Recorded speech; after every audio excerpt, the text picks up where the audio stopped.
Hello and welcome to Distance 34, Three White Pills. This is the first one I've been doing in a while, so I'm just trying to get back on the saddle. To be quite frank, I've been a little bit busier than usual the past 2 months with work and the family and all that, and I'm trying to get in the habit of doing more regular content. So I do one of these every Sunday night or every Monday night or but at the time, it just doesn't seem like my schedule is consistent enough, and I need to be a little better prepared. For instance, this time, I think I even forgot to set up Entropy, which is my usual donation site, and I totally slipped my mind in between work and taking care of the baby. And so right now we're doing probably our last super chat only stream, hopefully, as I'll try not to forget the entropy services in the future. But anyway, today's lecture topic is three white pills. I'm going to give a few moments for people to trickle in. So obviously, in case you guys are wondering, the painting here is Botticelli's Three Graces. I thought that would be a good preface painting for the topic of three white pills, or in internet lingo, three reasons why you should be optimistic. I feel that last time and in my conversations with people like Don the Pleb, I've been kind of leaning a little bit too hard on the pessimism thing. I know that's my brand. I know that you come here and watch me because I try to give a very honest view of how the world works. I try to talk in strategic terms that actually make sense about what's possible and what we're capable of doing against the forces in our world. And because of that, I oftentimes come off as really, really depressing or really, really black-pilled. But I want to assure people, and this is sort of the point of this stream, I want to assure people that in my own life, I don't feel like I'm particularly depressed. My wife and my family said that I'm sort of an Eeyore personality generally, but I don't feel that life is bad or that we had nothing to look forward to. And obviously, I'm doing this. I've dedicated a large portion of my own time and my own professional ambitions towards talking about culture and politics online. So I can't think that there's no hope or that there's nothing to be optimistic about. I can't be a doomer under a different guise. And I kind of wanted to go through today and talk about reasons for optimism. And as per our usual format, I'll talk about a variety of things. I take digressions, and eventually I will get to the super chats. Again, I apologize for there not being entropy as an option currently, but that is what it is.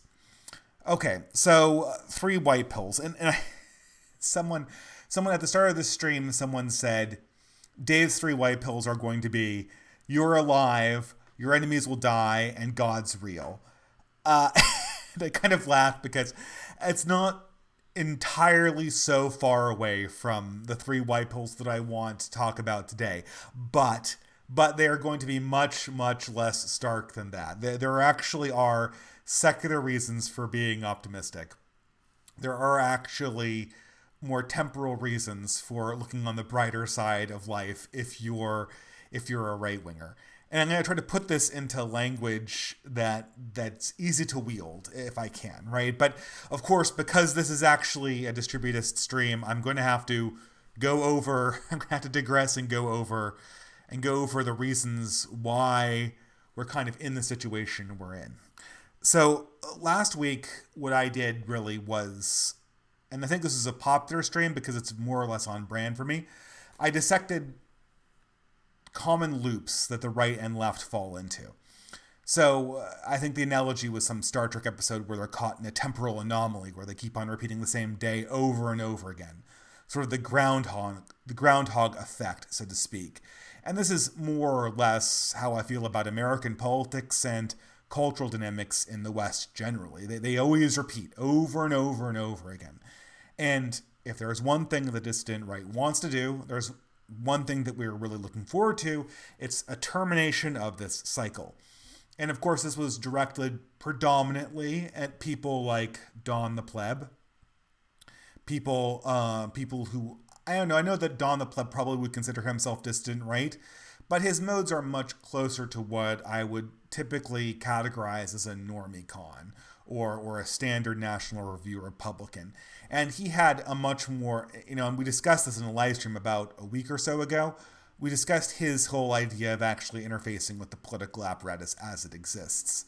So I wanted to kind of push back on that. And in the last stream, I went over some of my objections to how Republicans think they're going to unseat the left, how Republicans think they're going to take out the Democratic establishment, they're going to retake Hollywood, they're going to retake the universities, and of course it never works, and of course we go into the same cycle of complete umbrage over some latest thing that the right-wingers did on the left, even though it doesn't threaten their power apparatus at all, and an outrage at the acceleration that's coming out of the far left by the right, which only fuels these kind of futile gestures that don't go anywhere. So in order to kind of cover this, the thing I wanted to talk about is, and I probably should put the artists' names over all the art I use in these podcasts in the description. And I'll try to do that after the actual live stream. But I do like going for old-fashioned arts for the backgrounds of these presentations if I possibly can. But before I go on to reasons for being hopeful, I think we have to kind of offer some context. There's a reason why I'm discussing the subject of last distance. I think that was 3 weeks ago. Man, time really flies this year. But the reason is because it kind of goes to the heart of what the distant right is.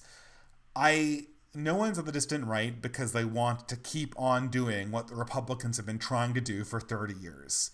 Everyone on the distant right realizes that Republican politics and mainstream conservative politics absolutely positively do not work. And we all see that a major problem with how we perceive the universe, our ontological way to categorize things into either being true or false, is fundamentally being hurt by the left.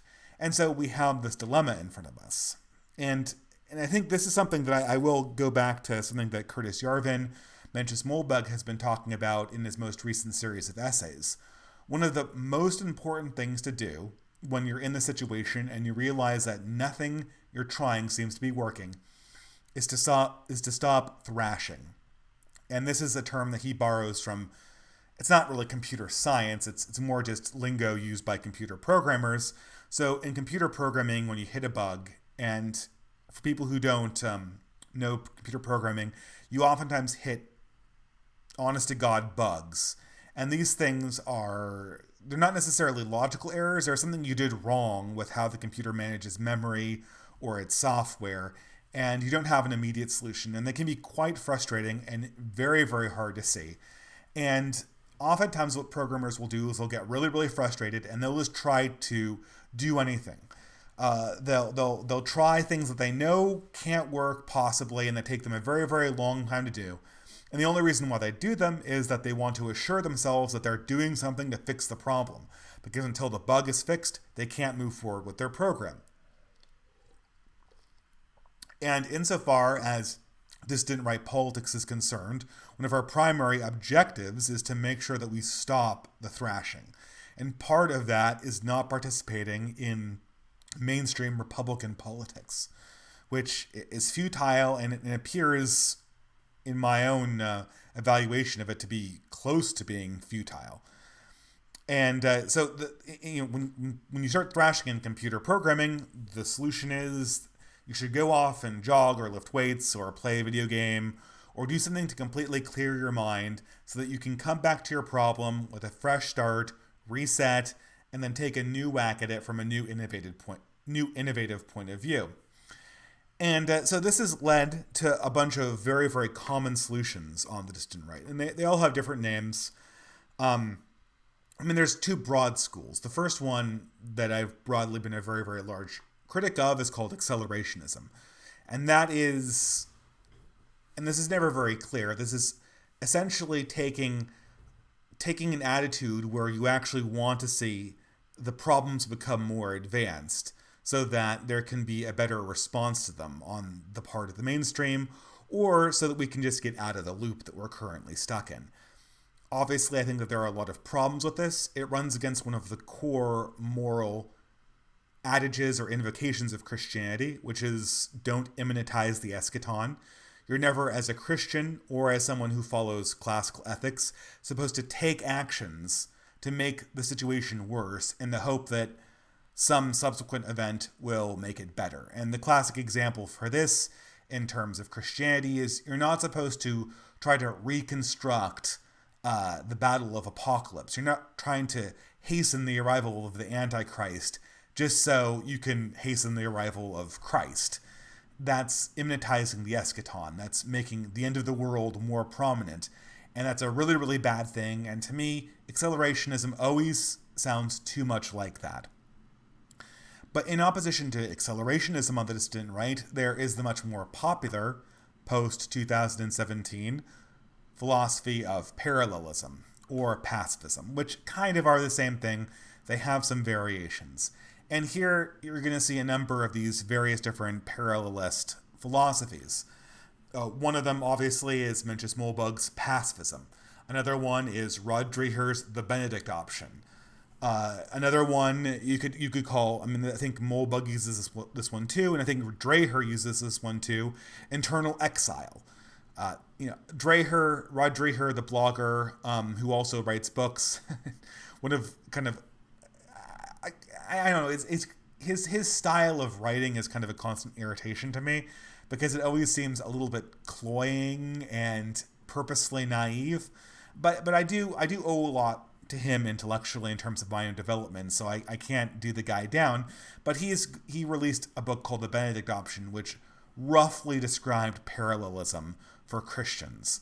Of course, I don't consider that book to be a particularly useful book, and I've gone into it in many other live streams. Maybe I'll cover it again tonight, but it's not really completely pertinent to the topic we're talking about. But at any rate, it's this idea, like all of these things, that you're going to create some kind of system or some kind of lifestyle that can either fly under the radar or that operates in parallel to institutions of power, and that you're going to essentially avoid thrashing by not playing the political game outright.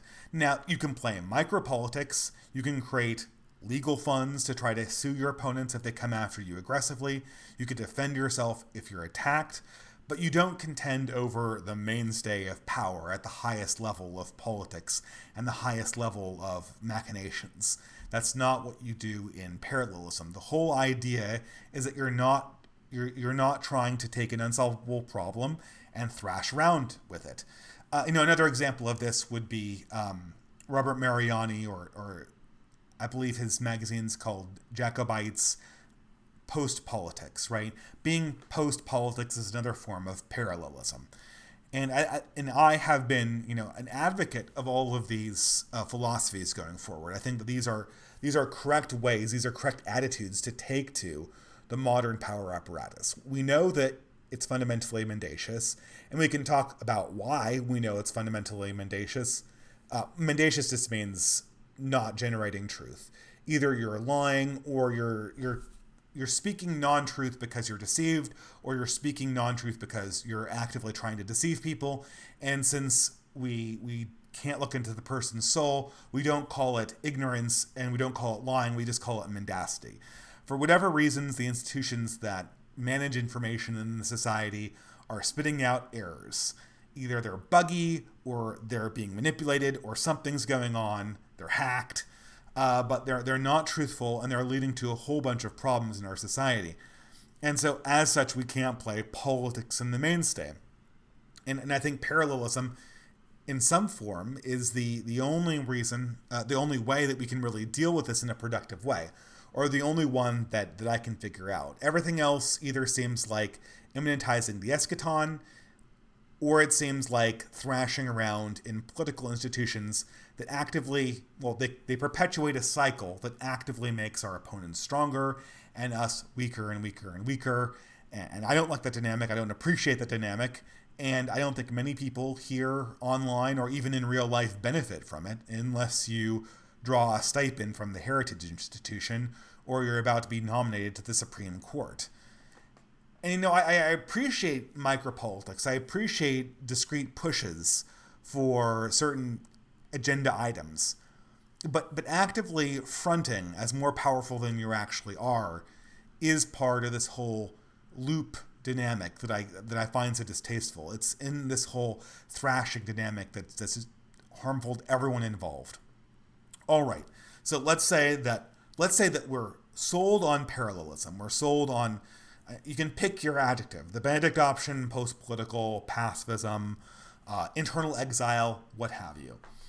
As Mencius Mollbug or Rod Dreher would put it, and I think at this point they're using the same analogy in this dimension, you're acting under parallelism as if you were an expat in your own country.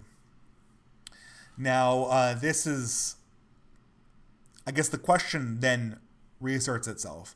Why does there seem to be a general black pill mood emerging on the right? And this is not just with me. There seems to be a lot of pessimism with regards to approaches of parallelism. And this is something I wanted to talk about before I get into the white pills.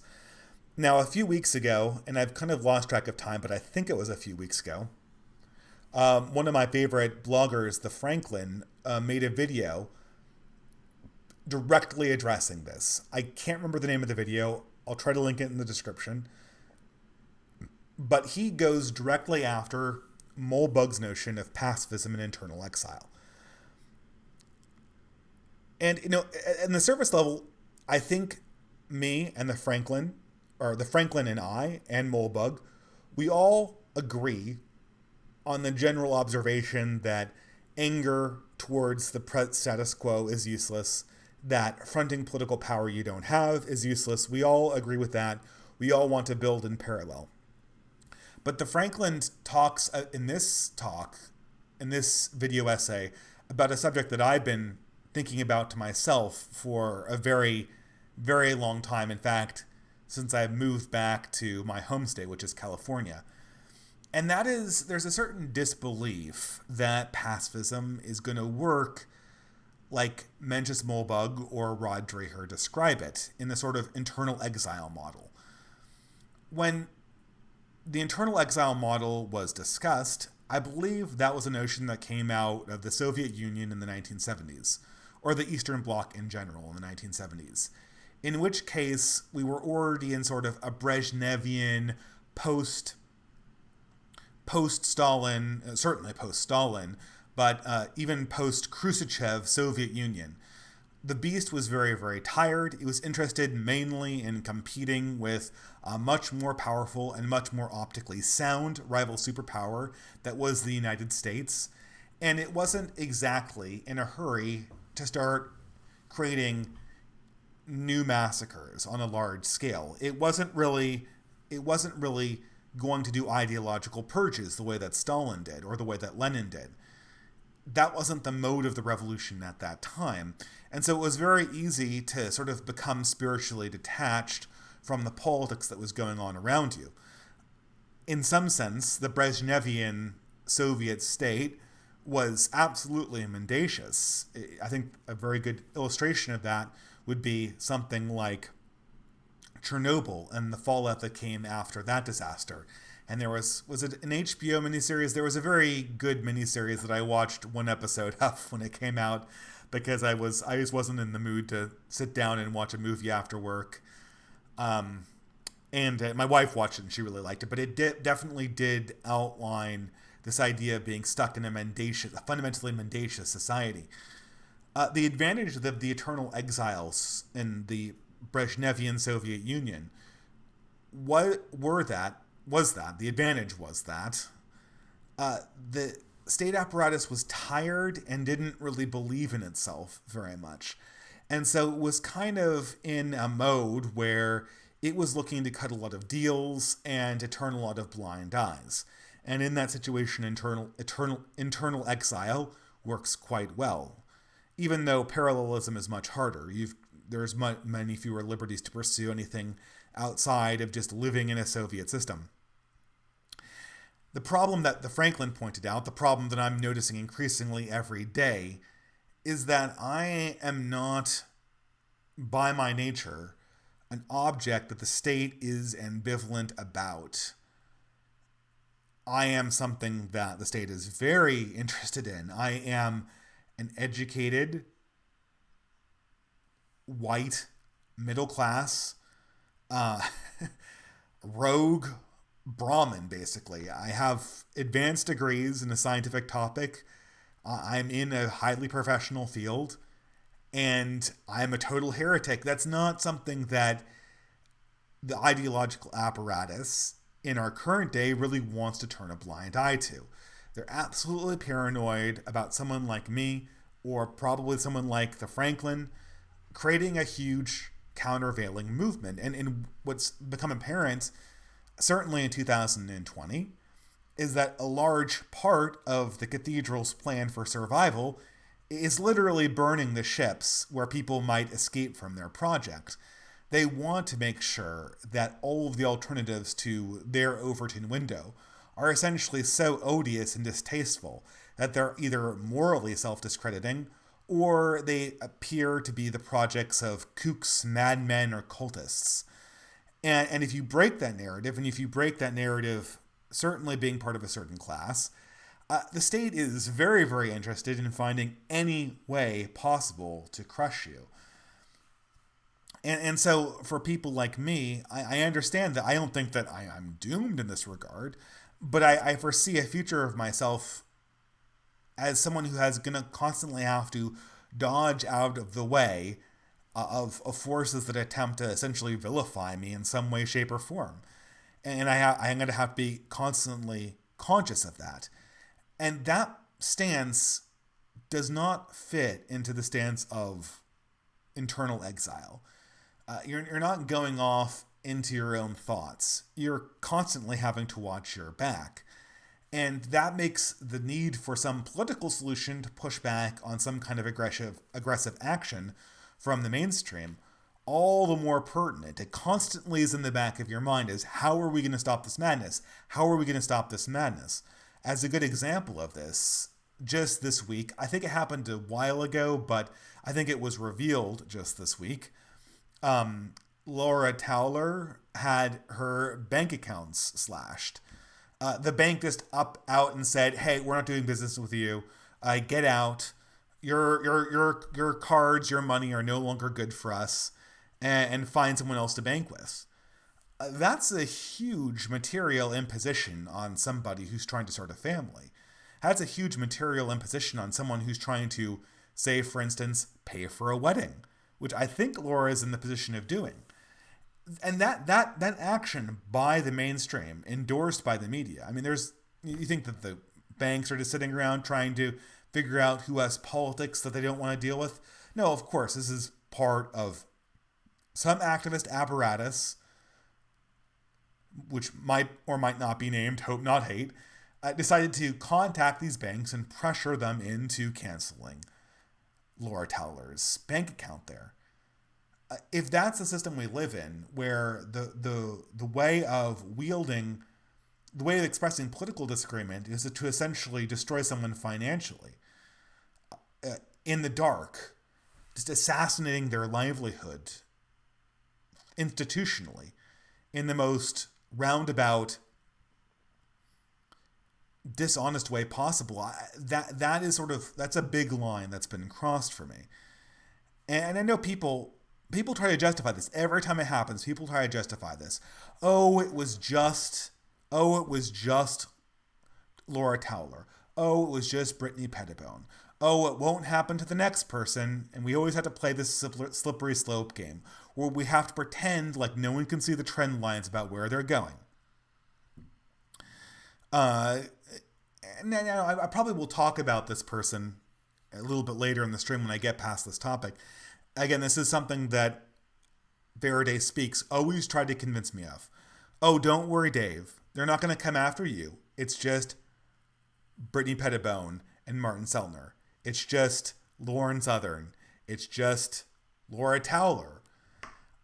Look, I'm not stupid. And this idea that this ideologically ends somewhere and is not just a new tool that the state has decided to use, and I use the state here loosely to include NGOs and institutions that essentially operate like the government. Home Not Hate would be a perfect example. And if the state can use these, if this is the new normal, if the state can use banking as war against its ideological enemies, then we're in a place where we're in a very, very dark place. And I don't know exactly what the way forward is. It's certainly not one that we could reasonably describe as internal exile or as post-political. I still think parallelism makes a difference. I still think it's a good strategy. Because I think it's the only strategy. But it's not hard to see why people kind of scoff at it. It's not hard to see why pacifism is not something that can be just embraced on its face. I'm not somebody who can slip away in beneath the notice of the cathedral. It's not even that I have the YouTube channel. I'm just not the right class to do that. Even if I didn't have a YouTube channel, if I was prominent and I had the position that I do, or the type of positions someone of my educational level usually has, ideology immediately is a threat to the mainstream. And if we're to believe the stories we've heard coming from people like Lindsay Shepherd or any of the other people who have been canceled inside Google, inside the academy, then it's fair game on everyone from the professional class that they think might be some kind of rogue elite. And this is something that, and I think it's not hard to see why this is creating black pills for people. So that being said, why do I think this is ultimately going to resolve in our favor? In some sense, the only white pill I can give you is that you're going to win in some capacity, right? And I'm not going to put it in such cute terms, but obviously, I believe definitively that we can win this thing and that it is winnable. And I think that our opponents are going to eventually lose the situation. Obviously, I think that it's becoming very, very clear that the country we occupy, I should say, just the civilization we occupy, the West generally, is becoming very, very quickly ungovernable. And the pretense that there's some kind of liberal democracy that's operating a free marketplace of ideas, or any free contest of ideas, is quickly becoming a mythology. And it's becoming increasingly embarrassing for the left, even the radical left, to deal with this. For a while in 2019, BreadTube was particularly fond of this idea that as much as all of the chuds, as they put it, complained about being cancelled by mainstream woke capital, well, believe them, the communists had it just as bad.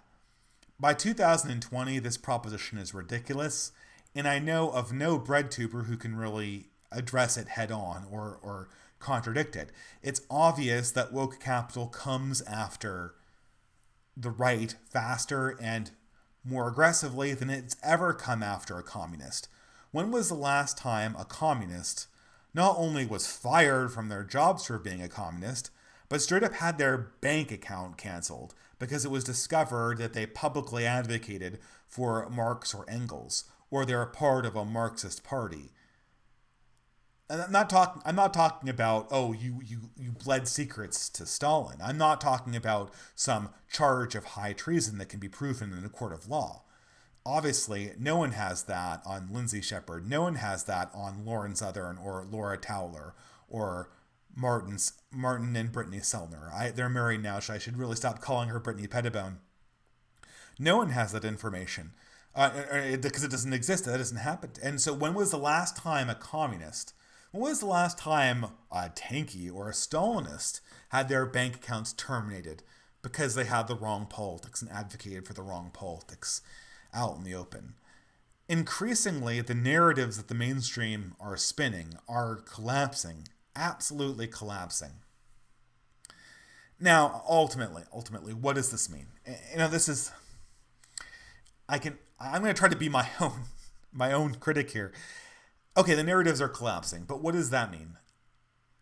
Obviously, it appears that the boomers aren't moving, And in many ways, Joe Biden as a candidate, his existence as a candidate, he exists, and I think Morgoth made a video about this just today. It was the last video I saw. Joe Biden exists almost exclusively to try to convince the boomer set that the Democratic Party is not insane. The takeaway quote from last week's debate, pardon me. And, I only caught it intermittently because I was running after a baby while I was watching it. But the quote that really stuck with me, it was not only the funniest Joe Biden quote, it was also the most pertinent and the one that really expressed the entire thing that his campaign was trying to communicate. That he said, and the Donald Trump accused Joe Biden of essentially being the candidate of Antifa, and that he was out of line with the rest of his base. That the base of the Democratic Party was radical, that it was socialist, and that it essentially supported the actions that we see going on in Seattle and Portland, basically on a daily basis. I don't need to review all of the riots going on. They seem to go on in a new city every week. Who knows what will it be in 2 weeks from now, but I get the sense that the media is kind of calming down about this, so the riots might calm down as well ahead of the election. But Donald Trump accurately accused Joe Biden of being a moderate cover for a radical party. And if you look at how the Democratic Party actually behaves, not their propaganda, but how they actually behave, you'll see that the accusation by Donald Trump was 100% right. It was just accurate. Joe Biden absolutely is the moderate cover for a radical party. And Biden's response to this was, I am the Democratic Party. I am the Democratic Party. Obviously, very much like Palpatine. Is it Palpatine? Palpatine's quote from that awful prequel series, I am the Senate. And, Joe Biden at this stage even kind of looks like Palpatine. Either in his monster or pre-monster mash form, depending on how much rest he has had before his appearances. But that is really, I am the Democratic Party, is really Joe Biden's number one role. It's his number one role in this election. If he's elected, it will be his number one role as a president. He's there to convince all of their old white boomer funders that they haven't actually gone overboard with this Marxism and socialism stuff, which if you look at the polling numbers for Bernie, if you look at the actual passion on the street, they obviously have. Kamala Harris is at least closer to what the Kamala Harris is at least somewhat closer to what the Democratic Party actually is in 2020. She at least represents the identity politics wing. She at least represents the Silicon Valley plus woke capital coalition. Obviously, she comes out of California. She is representative of my state. As much as I hate that, she represents everything I really despise. But at least she represents part of that. Joe Biden represents none of what the present Democratic Party is. He represents what the Democratic Party was in the 80s. But that illusion needs to be maintained so that the boomers and so that some more wealthy and more blue-pilled, for lack of a better term, Xers stop asking dangerous questions. And I think that this is going to become a futile effort. It will be futile if Joe Biden wins. It will be futile if Joe Biden loses. I understand at this stage that there is no good outcome for the election in 2020 as far as I'm concerned. Trump is more or less a placeholder president. I think he's been accurately described this way by many people, but I know he's been described like this by Curtis Yarvin as someone who can play a good leader on TV, but is not actually the kind of forceful leader that we need. I think that's very, very accurate. If Trump wins, you're going to get more of the same for 4 years. The left is going to get progressively crazier, and clown world is going to continue apace. If Biden wins, what you're going to see is an immediate crackdown on dissident right voices, an attempt to purge social media of distant voices like myself. I fully expect that's going to be the result of a Joe Biden presidency, in which case everyone on the right should be making backups of their videos in the event of that happening. But also, in the event of a Joe Biden victory, there'll be an attempt to cover up and downplay the radical turn that the Democratic coalition is obviously in the process of taking. They'll hope that essentially the forces that Kamala Harris represents will take prominence over the forces that are represented by people like Bernie Sanders and the people who make up riots that Antifa runs and the people who occupied Chaz or CHOP in Seattle. They'll hope that more controllable but more plugged in and less clueless Democratic candidates will come in to fill the void. But I don't think that those people actually exist. They'll either be so horribly corrupt that you'll obviously alienate the Bernie crowd and drive them further into revolutionary anti-capitalist fervor, or you're going to end up with making a compromise candidate like AOC and ending up with just bad policy. Obviously incompetent and ideologically driven government that has no hope of actually solving this country's problems and that will be transparently a corrupt institution when looked at by people that come from the boomer generation or the extra generation. And I apologize, I'm kind of a little bit hoarse.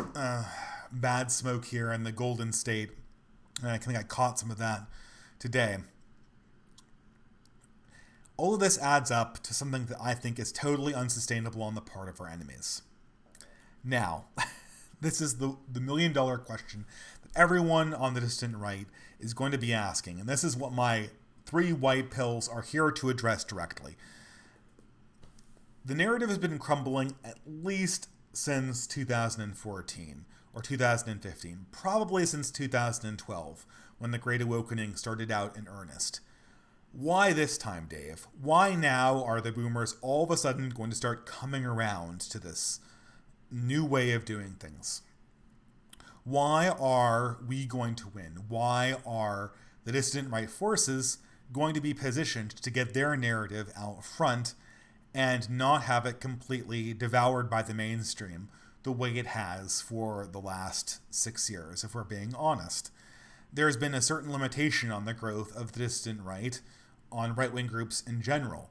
And in order for any white pill about how we're going to eventually win to make any impact, I have to explain why this time it's going to be different. What are the killer apps that we have that why did I use that? I think I copied that from Douglas Murray. Yeah, I think was it Douglas Murray that used I use killer apps in a political context. I think I need to go lash myself for that. What are the key competencies? Good Lord, I'm not going to say anything that doesn't sound like corporate jargon. But okay, what are the key competencies that we can rely on as white pills, so to speak? So, okay, hopefully this slide is coming in. So the first white pill I want to talk about, the first reason why we should be optimistic about what we are doing as right-wingers, our prospects for ultimately defeating the left and seeing a new and more healthy order come into play, is what I call the Lindy pill. So maybe you've heard this, maybe you haven't, but if you read Mencius Mollbug or Curtis Yarvin, or really any of the neo-reactionary authors, or if you read Zero Hedge, or any of the blogs that are in that circle, you will have invariably come across Lindy being used as an adjective. That thing is Lindy. That thing isn't Lindy. So, what does it mean to be Lindy? Or why do we even use a person's name as an adjective? And what does the adjective mean? So, Lindy is the name of a delicatessen in New York. And here I have a picture of the most famous delicatessen in modern art. It's the Nighthawks painting. I think this picture is actually of Chicago and not of New York, but I always imagine this when I think of Lindy's Delicatessen. And Lindy's Delicatessen was a place where old comedians used to congregate after they were finished with their acts. So if you hung out at Lindy's Delicatessen late night on a Saturday night, you'd hear all of the comics and the showmen coming back from their shows on Broadway. And you'd hear about, what their prospects were for the next week, the next month, the next year. And so the people who worked there and the people who frequented Lindy's Delicatessen noticed something. And they noticed that the length of the time someone had been performing their show. So the length of time that you had lived was more or less indicative of the length of time that you probably would continue to perform before you were canceled or before the time you were moved out for some more successful act. Of course, the length of any show or comedian on Broadway is obviously finite, or at least it's finite if your name isn't Phantom of the Opera.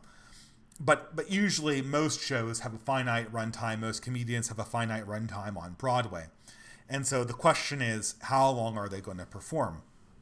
How long are they going to survive in this environment? Okay, so why is the Lindy effect real? I guess I can't not explain this as someone who's taught stats before. Well, it turns out that this is actually a mathematical quality that's called survivor bias or whatever. So obviously we're used to systems where you have a very well understood and consistent lifespan.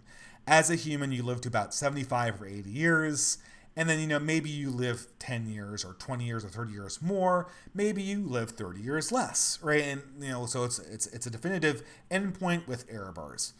But when it comes to Broadway shows or anything else that we have a very, very high variability on, the length of any given thing has very, very fat tails, meaning that extreme effects are going to dominate the entire effect. So you're going to get very, very short runs, and you're going to get very, very long runs. So if you're just randomly selecting these things, you randomly show up at a given time, you're more likely to come in contact with a long-running show than you are a short-running one. And you're more likely to come in the middle of a run than you are towards the ends, just statistically speaking. And the more likely you hit a show, the more likely you are to be in the middle of it, in the middle of its run. You're more likely to come in the middle of a phenomenon than you are towards the ends. There's only one end and there's a big middle. So guessing that it's halfway through its lifespan is actually a really, really good guess for these kind of distributions. So the Lindy effect actually does have some basis for it. So that being said, when we say something is Lindy, we mean that it's essentially shown that it has a long lifespan in its past. It's worked for a very, very long time in its past, and it can work in the future. We're very, very not likely to be in the death. If something's worked for a very, very, very long time, it's very, very unlikely that you happen to walk in on the very, very moment that it ends. So, for instance, I'll give you an example of this. Well, let's say this, and I hope I'm not digressing too much. I consider the human race to be Lindy. I'm a pretty pessimistic guy, as I said before in this live stream. I'm not going to hide that at all. But I remember very markedly all of the times where I talk on the internet and I find someone who's more depressing than I am. And usually to be more depressing than I am, you have to believe that the human race is imminently going to go extinct.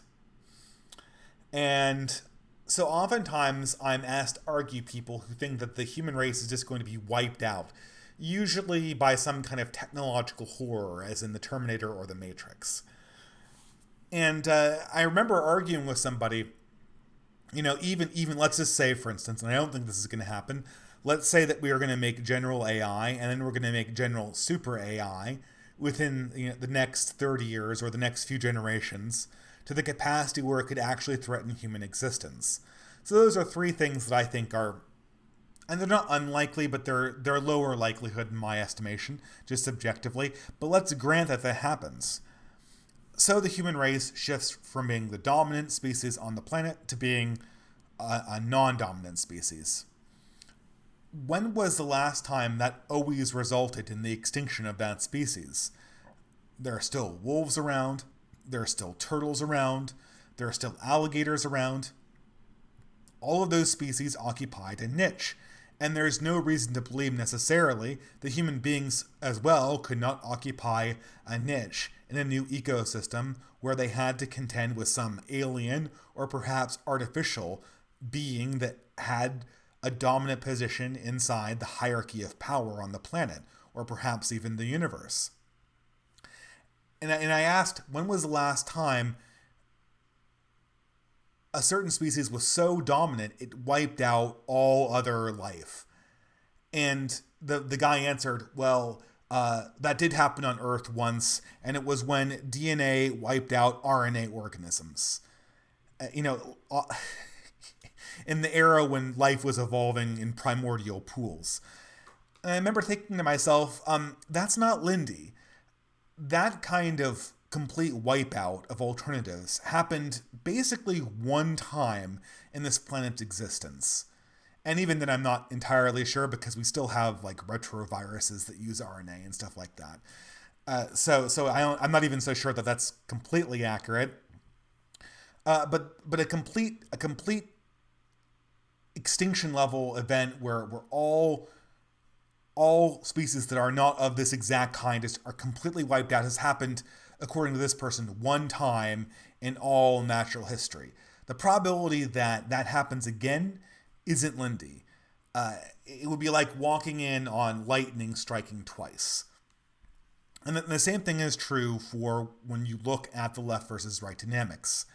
The right and really the non-progressive side, or non-progressive Moors, have one big advantage over their alternatives. They're Lindy, the progressive movement is not. The progressive movement's apparatus of globalist liberalism is kind of Lindy. It's been around for 300 or 400 years, depending on how you count it, and it's been very, very, very successful at removing rivals during that time. In a short time frame, I'd be very, very pessimistic about destroying this apparatus of global progressive liberalism, but because its success in the past has been so amazing. But its theoretical and radical postulates, like Marxism, like socialism, like any form of communism, like any form of anarchism, socialism, and communism are not Lindy. They fail instantly. And not only that, they have a bunch of micro failures on the way to their ultimate failure. And I think we can see this in some of the comparisons when we look at right versus left online. I remember ContraPoints. I have to say I remember ContraPoints because ContraPoints, despite being one of the best paid people on BreadTube, even though I don't think that they're a communist, they are currently about 4 videos into a year that's mostly done. They've made 4 videos in all of 2020, and they've gotten paid somewhere close, by my estimations, of a 6-figure salary for those 4 videos. Which, when you think about it, is absolutely insane.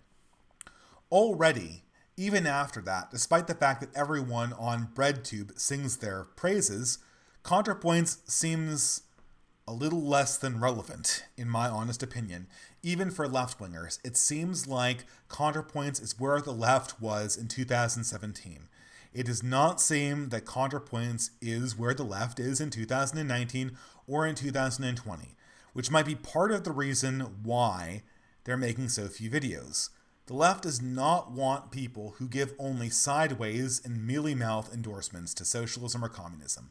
They want full-blown anarchists.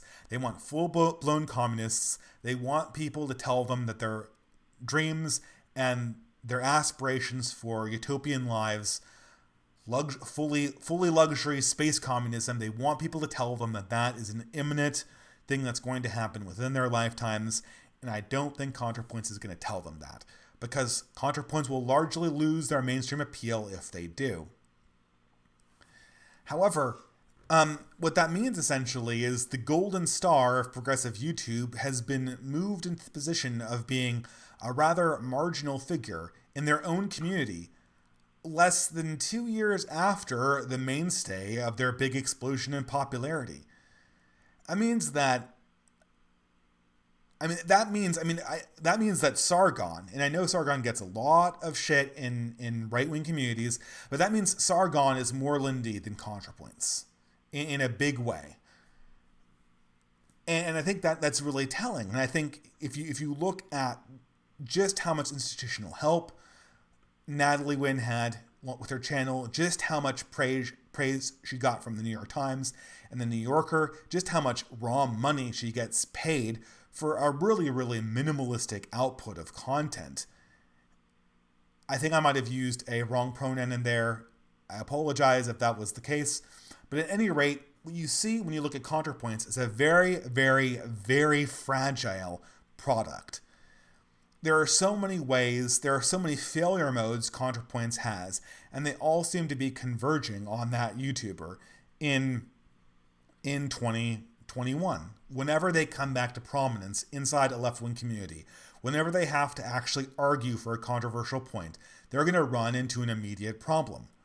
What happens when Vaush goes up against ContraPoints? Vaush in 2020 seems more relevant. He seems to represent where the left is right now. He essentially captures he not only captures their mood, which is fundamentally aggressive and not reflexive like ContraPoints is, he also captures their main aspirations.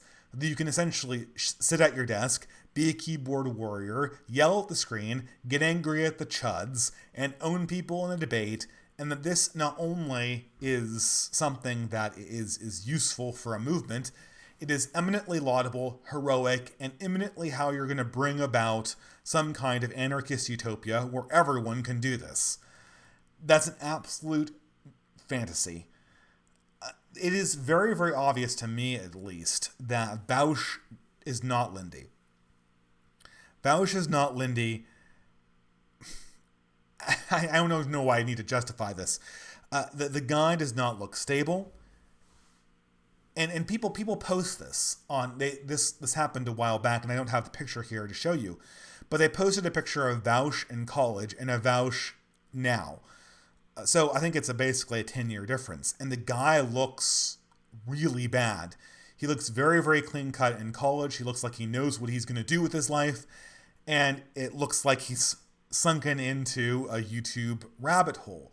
And I hate the word rabbit hole. I know that sounds like the conspiracy theorist stuff that comes out of the left constantly.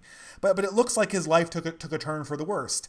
Or took a turn for the worst. This is during a period where he's essentially getting paid a lot of money to just, I hate to say this, but just yell at a screen. I'm doing it right now with this chat. And again, I've worked a lot of jobs in my life, and I'm not saying that everyone can do this. Obviously, it takes some practice to be able to talk extemporaneously for hours and hours, and it does do a number on your throat. I'm even feeling a little bit now, but this is not a hard job what I'm doing right now, and this is not taxing. Unlike many jobs that I've worked at in factories and in professional capacities and even in grad school, this isn't a particularly stressful job. And even in debates that are irritating, it's not particularly difficult. And yet it always seems when you encounter these people, and certainly when you encounter people on the left, it always seems like this job just destroys them. And I wonder, maybe it's a temperament of person. Maybe the artistically temperamented people, they get destroyed by this lifestyle more than people who use it as a hobby like I do, or who are more politically or engineering minded like Curtis Yarvin or someone like Mark Collette or Laura Towler. So maybe it's a temperamental thing, but for whatever reason, people on the left, they come in contact with this, and it seems that in many times it destroys them. Many times it psychologically appears to be taking a toll. And when I look at Vaush, I'm wondering how long until everyone decides to do this? How long until there's 1,000 younger Vaushes going out around the internet trying to own everyone and trying to be the big woke debater that shows the left why it's number one. Already there's a Vaush copycat called Xanderhall, who I think used to be named Pig Puncher. He's a younger version of Vaush, but other than that, he's basically a copy pasta of Vaush's style. He uses this really, really tight frame game, this really, really nice rhetorical style. He has a very, very limited understanding of the subject he talks about. He has no curiosity. And then he streams and plays video games and owns the chuds. And that's a streaming career.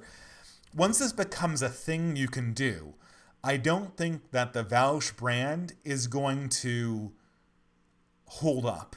And once it's clear that the Vaush brand doesn't hold up, and once it's clear that this becomes not only a person, but sort of a stereotype, once the memes circulate about the kind of person who has this lifestyle, the left-wing game streamer, I think that a lot of these perspectives are going to fall through. And so, and of course, this is a huge digression in some sense, but the point is that all of these leftists aren't living lifestyles and don't have a message that itself is Lindy, meaning that it's not clear that someone can go through their life and be a revolutionary Marxist and have a very fulfilling life. I've known a lot of, I live in a very progressive community, and there are people who are socialists throughout their entire life, and I've known many of them, and they broadly break down into two categories. There are the socialists or Marxists who were more professionally focused. They basically did activism in their spare time. And then the mainstay of their academic efforts were, I'm not going to mince words, they were to become professors or they were to become teachers. And so the Marxism, for large swaths of their life, took a back seat. And for the remainder of that, they were Marxist kind of like in a vague paper sense. And I think a lot of the people who were the original communist generation in the 30s, they also occupied this very, very professional capacity. And then the Marxism was something that was taken seriously sometimes and then fell into the background for most people's lives when they got older. I don't think that's going to be the case for the current crop of millennials. Once it's apparent that the promises of Marxism are not going to come through in this world for them in a real way, I just think that you're going to see an enormous number of the left, enormous number of the millennial and Generation Z leftists who thought that they could rely on this. They're going to enter into both a spiritual, an individual, and a political crisis. And out of this political crisis will come a need for new things that actually offer more, better and more realistic long-term solutions. And I think that this falling away is going to essentially forge the next iteration of the right wing. The dissident right will merge with the fallout that comes from the fact that Marxism and communism are not long-term lifestyles. They're not Lindy lifestyles. And it will essentially draw energy off the manifest failure that are these political ideas. Again, we know that Marxism and communism don't work in the abstract. They lead to horrible predictions about how humans actually operate. Obviously, Marxism is a moving target because everyone has a different interpretation of what Marx said. But generally, the people who practically apply Marxism have terrible predictions, have terrible ideas about how to run countries, and they usually lead to either authoritarian, totalitarian, or just bad government choices. And as such, they have to have always external funders, or they completely fall off a cliff. By contrast, there's one thing that all old religions have in common, and that is, whether they're true or not, right? Islam, Buddhism, Christianity, Hinduism, what do they all have in common? They're Lindy.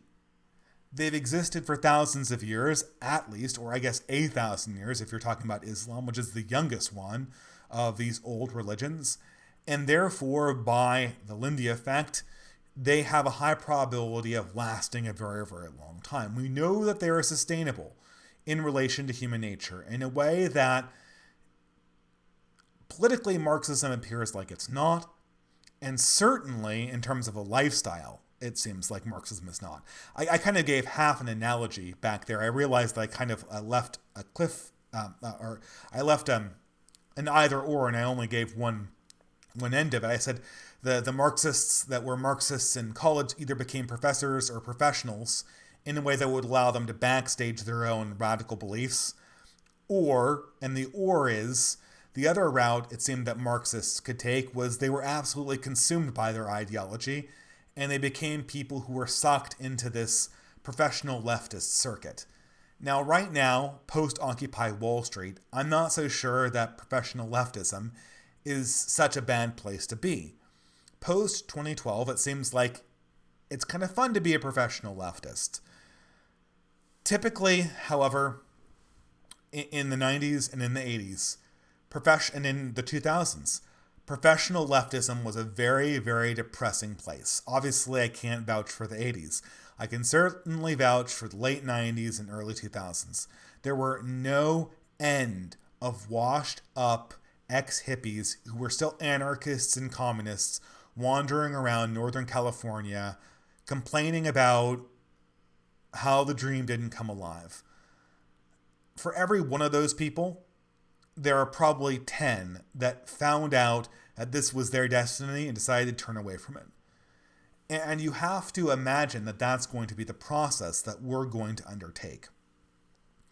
If you're in possession of a traditionalist way of leading your life, you essentially have a Lindy alternative. If you're even more moderate, if you're just even mimicking the lifestyle that your parents did, you are essentially tapped into something that's Lindy. The only way to live a transgressive anarchist lifestyle is to essentially reject all norms that have ever demonstrated any kind of Lindy quality to them, any kind of longevity. That's the whole point. And while we're in the topic of things that aren't Lindy, I would be remiss if I didn't mention the big thing in the entire culture right now that absolutely isn't Lindy, and that is transgenderism. Transgenderism is not Lindy, which means that there are a variety of people who are transitioning now that are caught up in a fad. At some point, the first round of trenders are going to detransition, and this is going to trigger a huge epistemological crisis for the left. They're going to have to come up with some way to mass ignore and deplatform these people to the extent that they cannot even talk about their personal experiences detransitioning or regretting a transition experience that was simultaneously pushed on them by professional leftists and that was complemented by an insane radical political movement. Or they're either going to have to completely deplatform those people, or they're going to have to come to terms with the fact that the left epistemologically camouflaged a manifest medical mistake behind the claim that it was a civil rights movement. And I think doing that would be, quite honestly, a crisis for the left, that they would have a very, very difficult time. I mean, they'd recover from it because they're powerful, but it would create a massive force of resistance that would, again, feed a new direction in the right. So, again, Lindy, we have it and our opponents don't. And this is, whenever I think about why I've made the decisions to do things I've done in my life and why I've chosen to be, in many ways, a public right-winger, I think the Lindy pill kind of comes up, or it doesn't kind of come up, it certainly does come up in this effect. And people say, oh, we can't wait for all of these things. Well, I mean, you can wait. What's going to happen? Like, the left is going to grow in power. The left is not sustainable. The more the left accelerates, the more it's going to be obvious that these non-Lindy, unsustainable practices, and I guess unsustainable is another way of just saying not Lindy. It's going to be another example. Every time they accelerate, the unsustainable principles they push are going to come closer and closer to ending. So whether we can wait or not, I think a lot of people, a lot of right-wingers, and this is the mistake, this is the black pill that I want to use the Lindy pill to counteract. They act really impatiently. They act like time is not on our side. They act like the jaws are going to come closing shut. The jaws are going to come closing shut. I think that's going to happen in some capacity, but the bite's going to be a lot weaker than what the left thinks it's going to be. Again, extinction level events, either biologically or ideologically, are rare, and therefore not Lindy, so it's very, very unlikely that we're going to see an extinction level event to which all alternatives are eradicated to what's winning right now. So what will eventually resume is some competition with the cathedral, in which case the longevity, the sustainability, or the Lindiness of certain propositions is going to start becoming an advantage again. And I think in this case it shows the right-wing's Lindy nature is going to be something that will actually win through.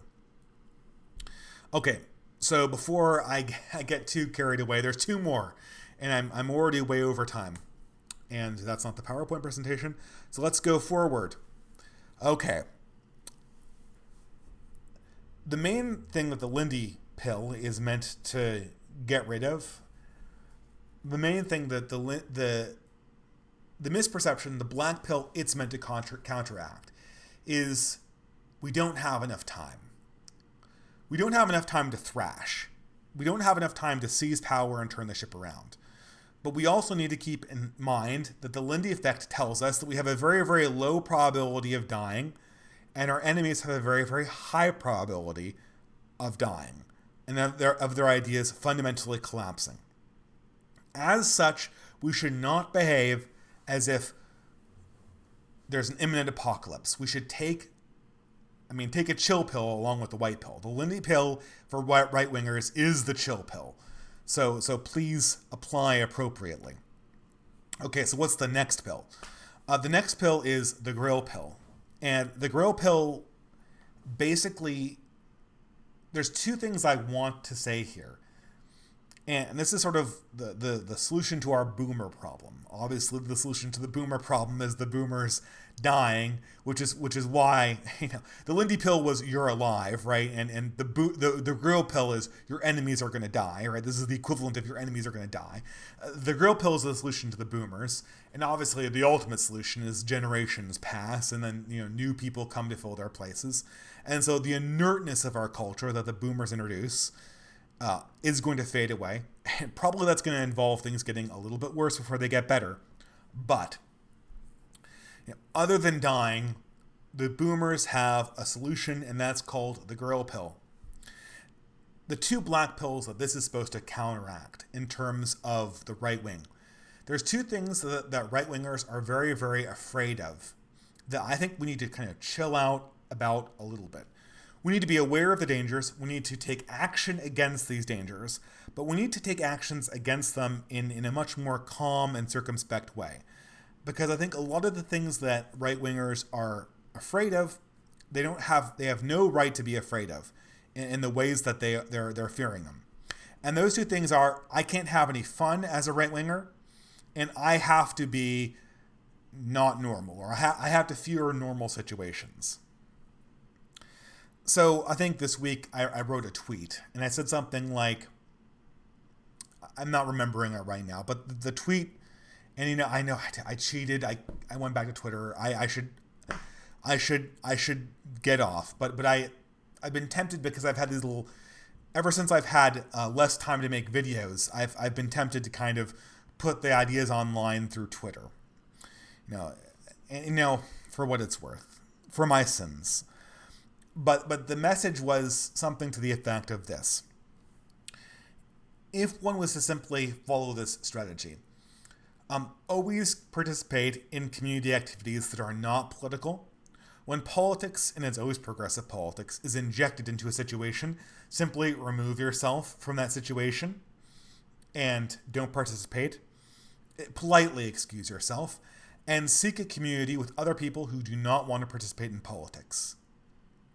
Slowly, over time, what will come out of this will be a series of people who don't want to participate in progressive politics for whatever reason. There will be a mixture of moderates, a mixture of people who are apolitical, and a mixture of people who just want to have fun. From that will necessarily, by subtraction, emerge a culture that is fundamentally less political and that is fundamentally not progressive. Simply in evolutionary terms, because it will be comprised totally of the people who walked away from explicit political interaction with mainstream institutions, who didn't want to be poisoned by pause, essentially, who essentially wanted to run away from modern cathedral culture, which, to paraphrase an anti-fascist thinker who said everything is covered in the same brown sauce in this country. Well, everything in this country, in this civilization, is increasingly becoming covered with the same indigestible red sauce. It all tastes like red sauce, no matter what movie you see, no matter what book you read, no matter what comic you open up. And as such, there's a market. There's a market for things that aren't covered in red sauce. And what will emerge from those markets is going to be something that's not progressive, something that is community focused, that is focused on human needs, that is focused on realistic understandings of the universe, realistic understandings of the human condition, that are not progressive, simply by subtraction. A lot of right-wingers are afraid of fun. A lot of right-wingers are afraid of stupid hobbies. God knows I have a stupid hobby of tabletop gaming.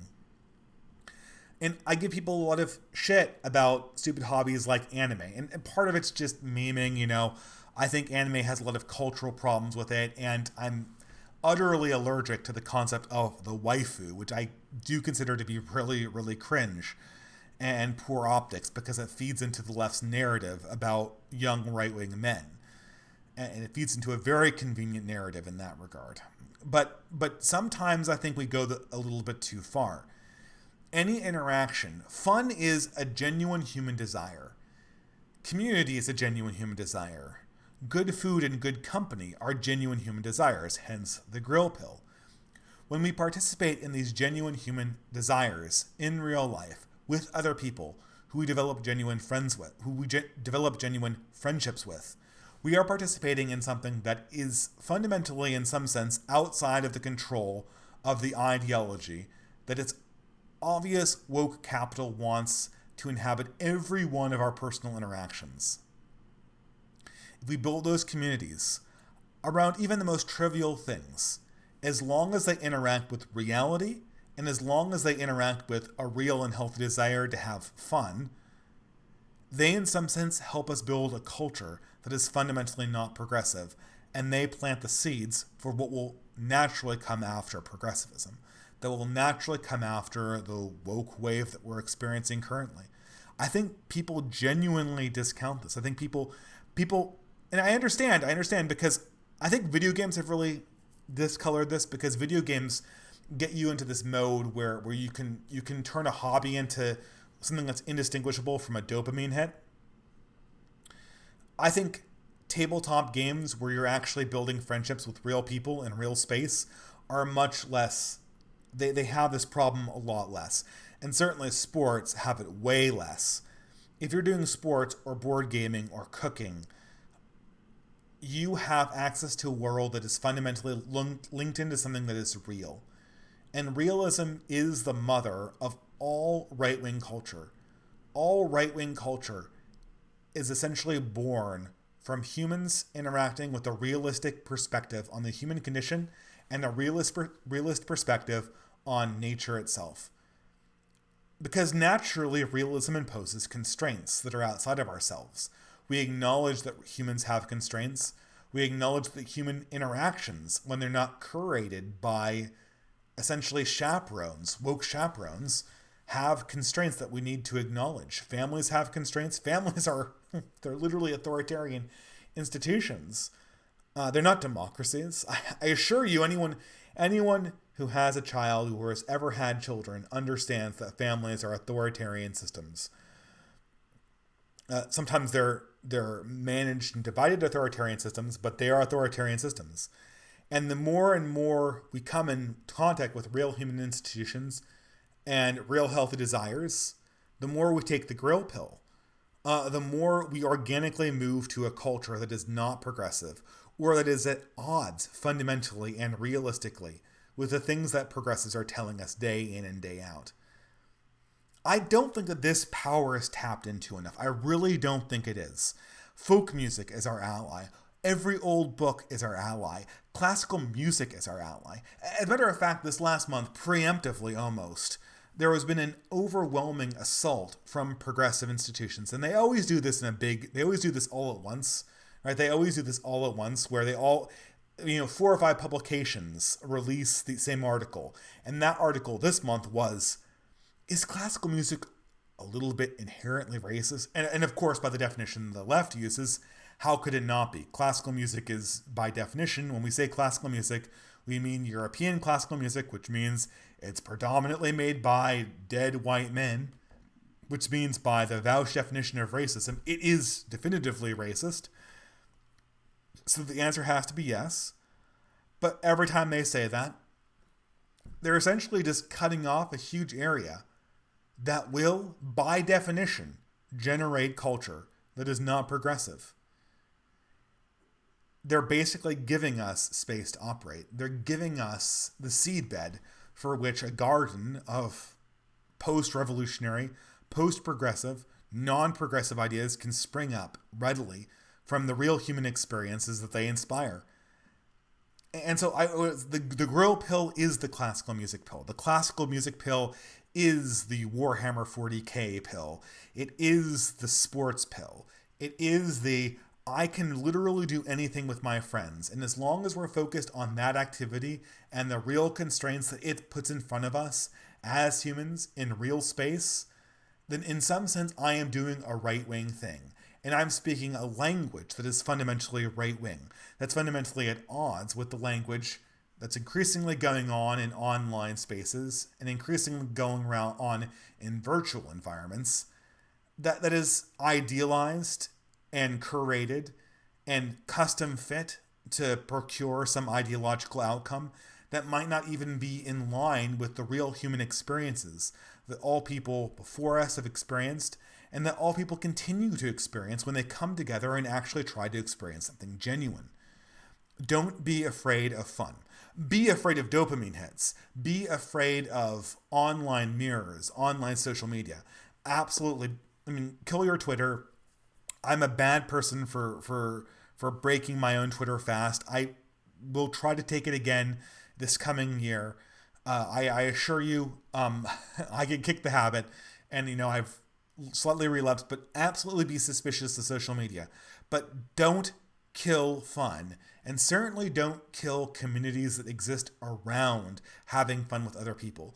Don't kill the enjoyment of things. Don't kill the grill. Embrace it, because the grill is your friend. And to return to the boomer issue, the grill is the way. The culture that emerges from non-political spaces is going to be the means by which the baby boomers that don't pass away into the night before the event horizon of wokeness finally approaches, it is the way that they will be redeemed, those who can be. Ultimately, I pray that everyone is redeemed spiritually, but some people do pass before they see essential political revelations, and the good Lord knows that I will probably pass away before I see the things that weren't apparent to me in my own life. But the redemption of the generation that is the baby boomers, and that is the older Gen Xers, and that is probably even the younger Gen Xers and the older millennials, that will be through the grill pill. And this brings me back to my final slide and my final white pill. Yes, guys, you knew it was coming. You had the joke is brought to life. the first one was you're alive. The second was your enemy's gonna die, and the third one is God, right? The Augustine pill. Okay, I mean, but hold on. Before everyone who is secular tunes away, I'm not here to give you a sermon. I'm not here to tell you that you have to become Roman Catholic. Although, I mean, look into it. I'm not an apologetics channel, so please don't take it that way. But the Augustine pill is the Augustine pill for a reason. That is for the famous Augustinian quote, that is, "My heart is restless until it rests in thee." Let's translate that out into secular speak, because this quote, unlike some religious statements, actually does translate into something that is secular, or that translates well into secular language. And this comes from a proper understanding of the notion of love. And I'm going to kind of heavily lean on Chesterton, not an actual quote. But the point of love, in the Christian sense, is to put the purpose of your life into what looks like is a lost cause. It's to put the purpose of your life in what truly motivates you into something that is transcendent, that is beyond what can be used for something else. For instance, power. Let's take that. In some sense, power is all there is to politics. It's the fundamental thing. It is the sine qua non of all discussions about what actually happens in human affairs. It is the main problem with liberal politics in that it's ignored certain types of power and it's essentially allowed them to go unaccountable. Okay, so being a political channel, what's the one thing power isn't? Well, that's easy. Power is not an end into itself, and that's the one problem with it. It's the problem, the single political question you cannot answer with the word power or some description of power is the word why. Why do you want anything? Why do you have this objective rather than the other objective? Why do you, I mean, maybe you want the survival of humanity, which short of God is the primary secular objective that I can actually confess to. I certainly want humanity to exist, to survive on a collective scale. Like the Space Marines from Warhammer 40k. Human survival is primary. But you can always question this. Why? Why do you want this? The answer to fundamental questions of value can only be answered by setting your desires, by placing your desires in a transcendent space, by saying that I am going to dedicate my life in some sense to something that really does not have any purpose except for itself. To put my own desires into something that seems like it's insane, it seems like it's crazy. Obviously, to everyone listening to this stream, my desire for the human race to survive isn't crazy. But my desire to dedicate my life to God is kind of crazy. That is a crazy statement. Of course, to any artificial intelligence or any intelligence that could not conceptualize the collective of humanity, the collective of humanity beyond my own personal existence might seem insane. Why would I care that humans that come after me, who I'll never meet and who I'll never know, survive? Why do I care about that? Why do I care that that we evolve into a humanity that is more human, which is self-referentially invalid? It seems like it doesn't compute. By the way, I got that, how to make humanity more human in the future is something I got from John Paul II. But why do I care about these things? It seems insane. A true moralistic desire to an outside viewer always looks insane or always looks baseless. But it's the only thing that can ever truly be worthwhile. Right-wingers who embrace the Machiavellian school fall into a black pill trap where they feel the only reason why I can be doing this, X, the only reason why I can be doing X is because it has to have an immediate result politically. It has to essentially serve some greater end. That can't ultimately be something you take throughout life. I'm telling you right now, that's not sustainable. Whatever you're doing in life, and I do think that ultimately right-wing ideas are going to be vindicated.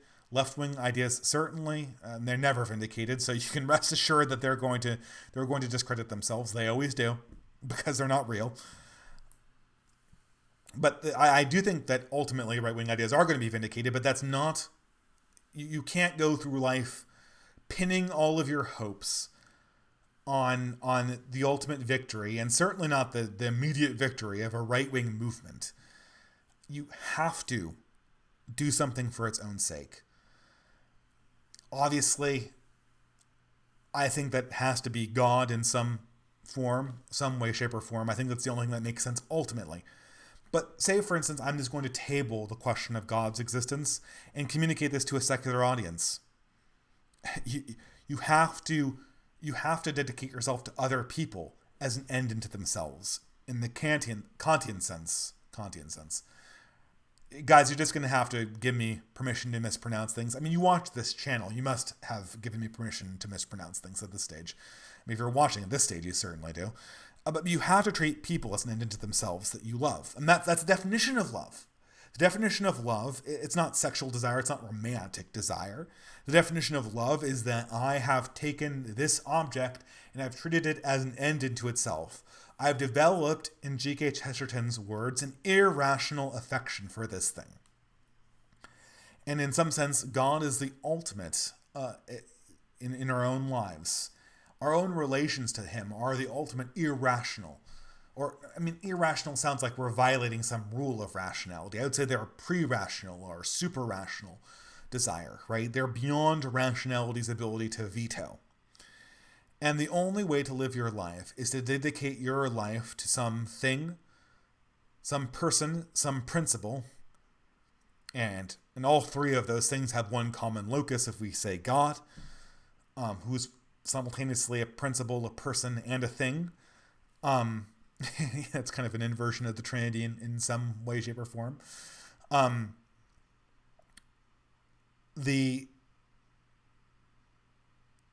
But ultimately, in order to get anywhere in life, in order not to collapse in on yourself, you have to become post-political in one sense, and that is that you have to dedicate yourself to something outside of yourself. That you say, okay, I'm fine sacrificing my life to this cause with no requirement that I'm going to see anything come out of it.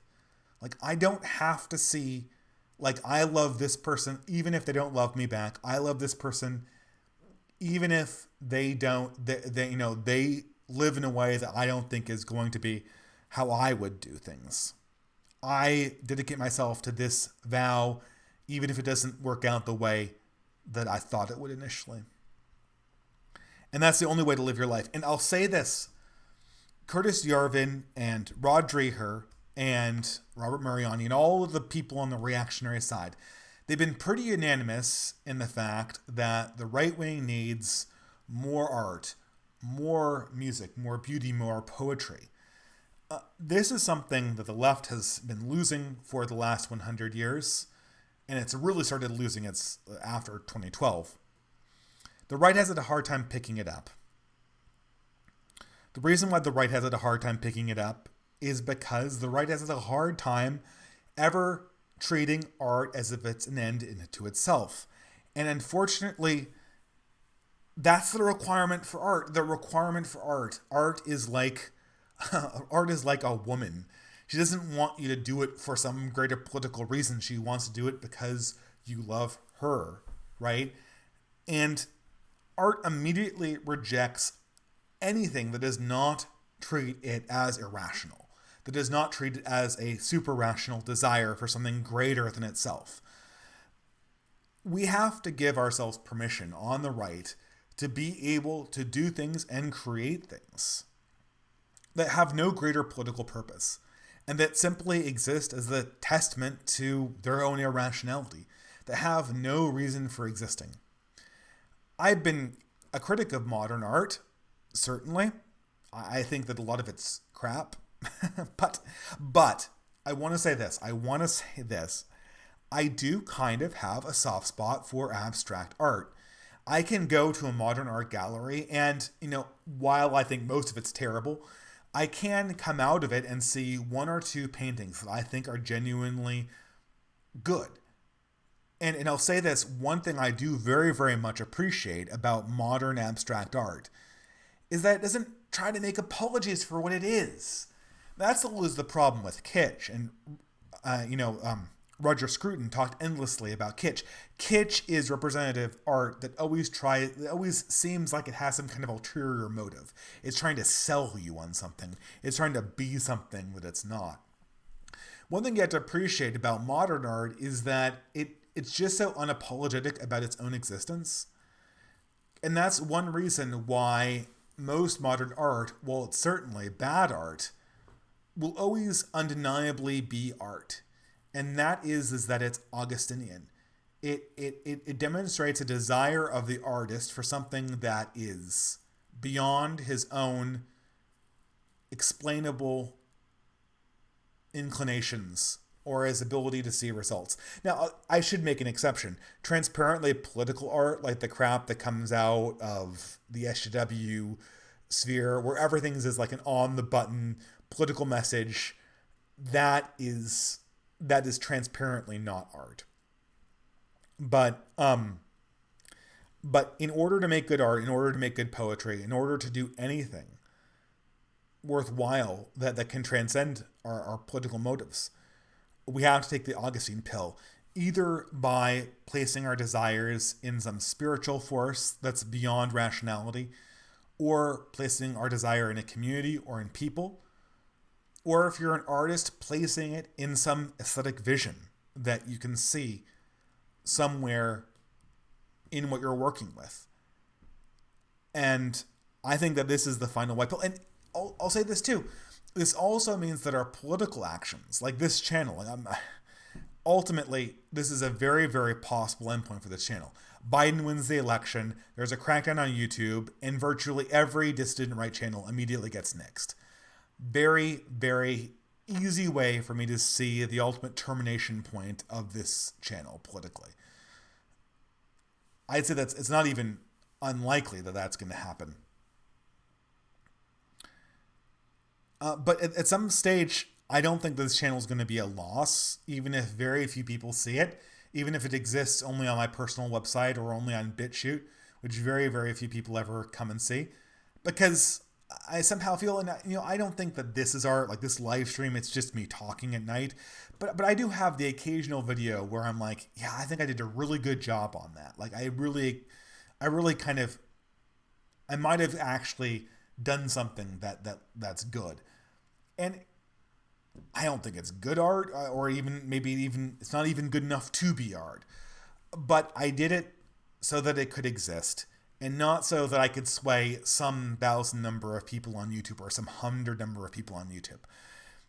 The fact that it exists alone is reason enough for it to exist. The purpose of all your actions needs to have some kind of internal motivation that does not rely on their ultimate practicality. And I think that if we swallow those 3 pills, the Lindy pill, you're alive, you are following something that's old, statistically, you're going to live. The Grill pill, even in political death, our enemies die before us. And not only that, realism itself and the interaction of realism, the interplay of realistic constraints with the human condition itself, will naturally bring forward right-wing and non-progressive observations. And then the Augustine pill, which is even in absolute political failure, we love the thing that we're fighting for enough so that even pure futility should not be a motivation for stopping. I think that those 3 pills are going to be the antidote for any black pill, and ultimately they will equate to winning. And ultimately, I guess you could skip this entire stream and just go what the original commenter said and just translate all of these into their crudest possible dimension. You're alive, your opponents will die, and God exists. Because that's kind of what they all mean anyway. But anyway, with that, I am officially done with the lecture portion of this live stream, and I'm now yours to answer any super chats. Once more, I apologize for the entropy setup not being here. That's just a function of me being at work for most of the day. And, it's funny. You always think like, oh man, I'm going to have so much time between when the baby goes down and when I start my live stream. And then, 1,000 things pop up. You realize that you need to shave. Someone told me to shave at the beginning of this live stream. I mean, I do have to shave to procure this beard. It doesn't create itself. I mean, this isn't a neck beard here. I mean, I'm actually sculpting this thing, so I don't know. Maybe people think I look better with the clean shaven look. I don't know. My wife likes this though, and I'm kind of getting sort of the Dostoevsky thing where it's long but still, very much managed. I think that was what Dostoevsky's beard looked like. But anyway, let me start on the super chats. I may or may not talk about a certain drama between me and another YouTuber that happened this last week or week and a half or whatever. But if people want me to talk about that, or I see replies from the chat for me to talk about Faraday Speaks or everything that revolves around that, I certainly will oblige. But for the now, I'm going to answer the super chats, so I absolutely don't end up in the situation where I'm out of time and I haven't answered people who've paid good money to hear me talk. And again, I know you're giving money to Google, and I know I said I'd make the entropy option available. Again, my apologies. They even sent me an email saying that my account isn't fully set up. Oh, I know because I said I'd do this, I had a live stream with Scott Veritas, and he asked me to give a shout out on my latest Distance stream. So I'm going to do that right now. I think I have watched his interview channel, and I think he does videos too. But it was a very good conversation. I'll put the link in the low bar if you want to check it out. But the YouTube handle he goes under is Scott Veritas. I believe that's his name. Yes, it's Scott Veritas. Great, yeah. So check that out, please, and I'll have a link in the description. I probably should tweet out a link again, too, because I think that was a very good interview. But let's, before I go any further on topics that I don't need to talk about, let's get on to the super chats. Okay, actually, let me get some water here, so. You know, before the super chats, good Lord, is California ever a hellhole? I mean, it's not just... I've realized one thing that, and this is my channel taken down. I've realized one thing kind of gets on my nerves, and I guess maybe it won't, because this is sympathy for minorities, right? But I've realized living in highly diverse states for a very long time that diversity doesn't bother me. I've just been in what I've grown up around. I think that sociologically there are some descriptive problems with it. You know, as a right-winger, we could argue over whether non-diverse communities or diverse communities are superior.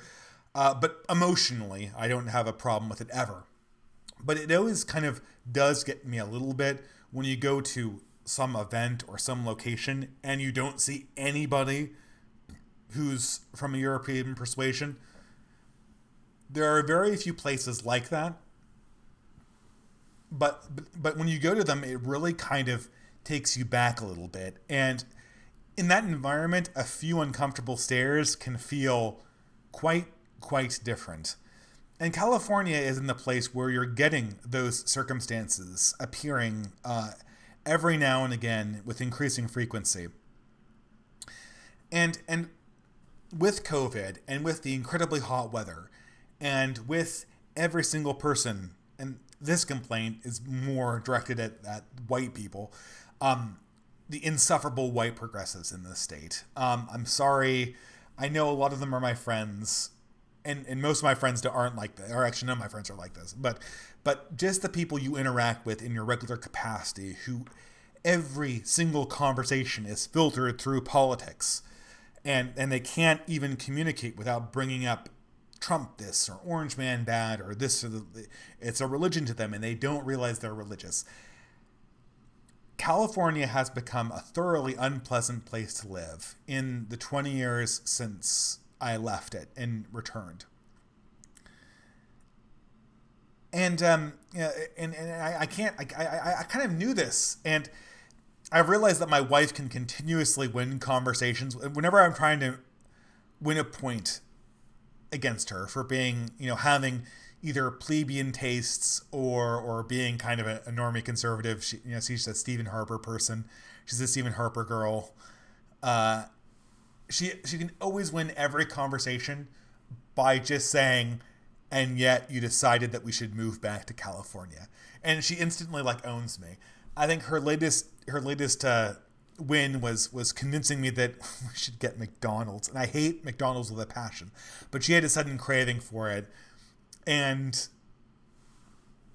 I realized that going back to McDonald's, even though it tastes bad, couldn't possibly be a worse decision than a decision to move back to California in its present state.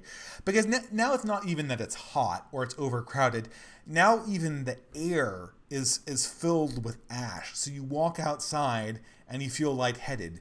The sun is orange and the moon is red. I'm just waiting for it to rain so that we can clear the air out of this area and we can go back to something that feels a little bit approaching the state that and the state was a very nice state to live in when I was a child growing up here.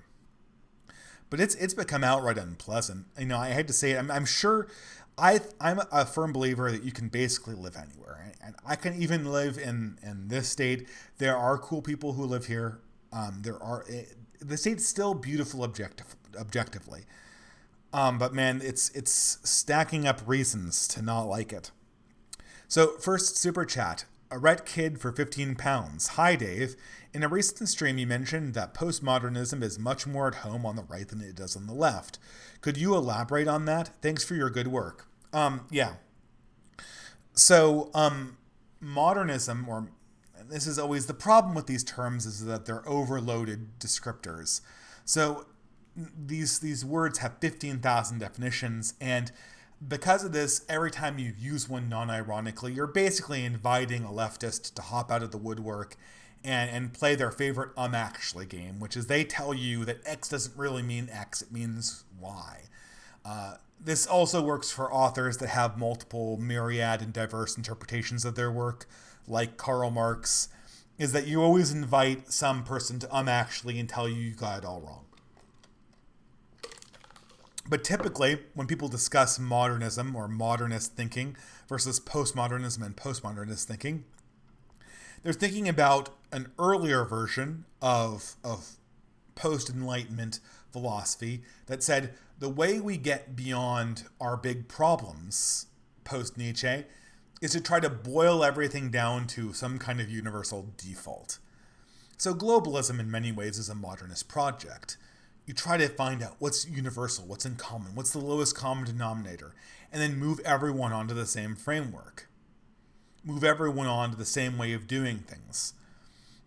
Architecture that's brutalist kind of embodies that. It's architecture that's stripped away from all aesthetic judgments we might have and proceeds merely from the functionality that the building is supposed to embody.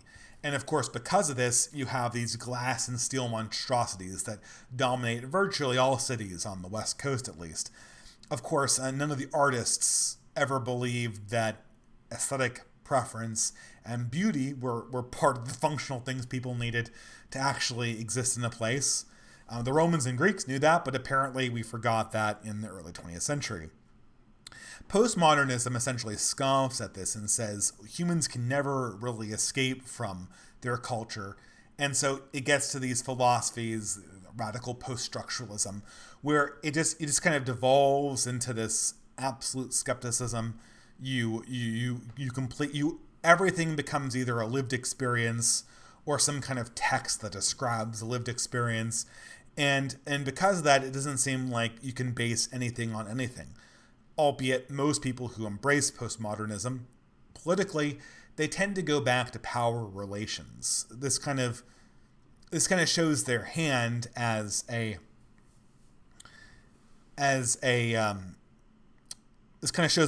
Marxists who are very, very comfortable talking in terms of power relations. The problem is, and I think this is what people like Nick Land ultimately discovered, is that postmodernism, the way the left uses it, it really is a critique of modernism or modernity that only goes halfway. It talks about power as long as we constrain our notion of power, and democracy and egalitarianism escapes our power analysis. We kind of leave it out of consideration. It talks about cultural deconstruction, but we don't ever deconstruct our sacred notions of things like racism. And so you have a few routes. You can go to complete skepticism, which means that we're just completely useless. We can't say anything. Or you can descend into an honest analysis of power. And therefore, if you do an honest analysis of power, you get to sort of the Machiavellian thinking that the right is very, very comfortable with, and that most right-wing thought is what I would call post-Machiavellian, meaning that it takes into account the critique of politics that Machiavelli implicitly put forward in his notion of the prince. So I would consider Frederick the Great to be a Machiavellian, even though he was anti-Machiavelli, because he was responding to those critiques in turn. But I think the left has a problem in that its main political projects, progressivism, essentially naturally confuse descriptive statements about how the universe is and how power operations should act, and proscriptive statements about how the universe should be. You'll see this oftentimes in left-wing thinkers, and I'm going to probably make a brief little Twitter essay about this. Again, I have no better outlet. I'm sorry, guys, I've got 50 minutes of time, and I've got an idea, and I want to write it in a place where other people can read it. Twitter is the best I can do from now. I got to find something that's a better alternative to this. And I will. I will get off that service eventually because it's toxic. But a classic example of the left confusing descriptive statements about the universe with prescriptive ones is their notion of racism. Is racism a descriptive notion about a possible state of the universe physically, or is it a prescriptive aesthetic notion about the universe for which we could enact moral judgments in the way that the left usually tries to describe them? The left has a very, very hard way of talking about this. They seem to go back and forth on this topic. And so what happens, what emerges from this conversation, is that the left frequently gets drawn into utopian notions, utopian visions, which it thinks are descriptive scientific views on how the world does work, because it's fundamentally confused its aesthetic and moral judgments with its descriptive scientific and rationalist descriptions about how the universe actually works. And this is a major problem. Postmodernism has not made this better on the left. In many ways, it's made it worse. You look at the modern crop of Marxists, and you look at people who have an utterly poor handle on distinguishing is from ought in their description of the universe. Their discussion on what racism is and what it means is a perfect example of this. Excuse me. If racism is in fact a moral judgment, an aesthetic judgment on how the universe should be, a prescriptive description on how people should behave, then it should be fully possible to be someone who believes in race realism and that is an anti-racist. Try that on. If you're on the left, please describe that person to me, and then describe how that person should interact with the modern mainstream left and its behavior towards people like James Watson, because I'd be really eager to hear that. So I would say the reason why the right's more at home with postmodernism is that it's the only one that can take power analysis to its true limits. It's the only one also that's realized that when modernity falls, mankind has to either become fully Nietzschean or has to rediscover its religion in some way, shape, or form. And it's the only one that's really taken on board, I would say, again, Nietzsche. It's the only one that's fully taken on board power analysis, and it's the only one that's fully taken on board Nietzsche's critique of the modern world.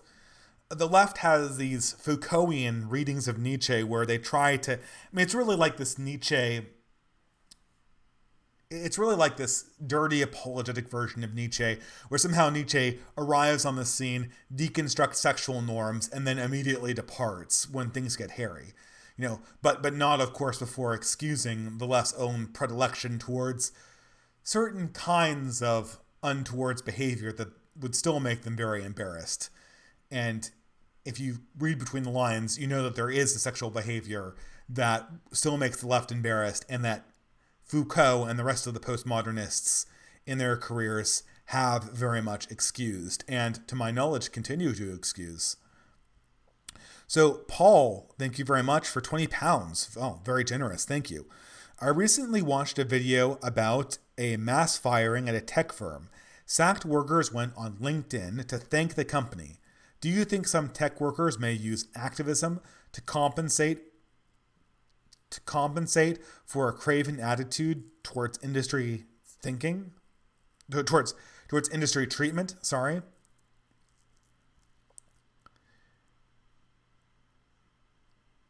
Okay, but this is confusing to me. So you're saying that the workers that got sacked thanked the company? Was it like an ironic gesture?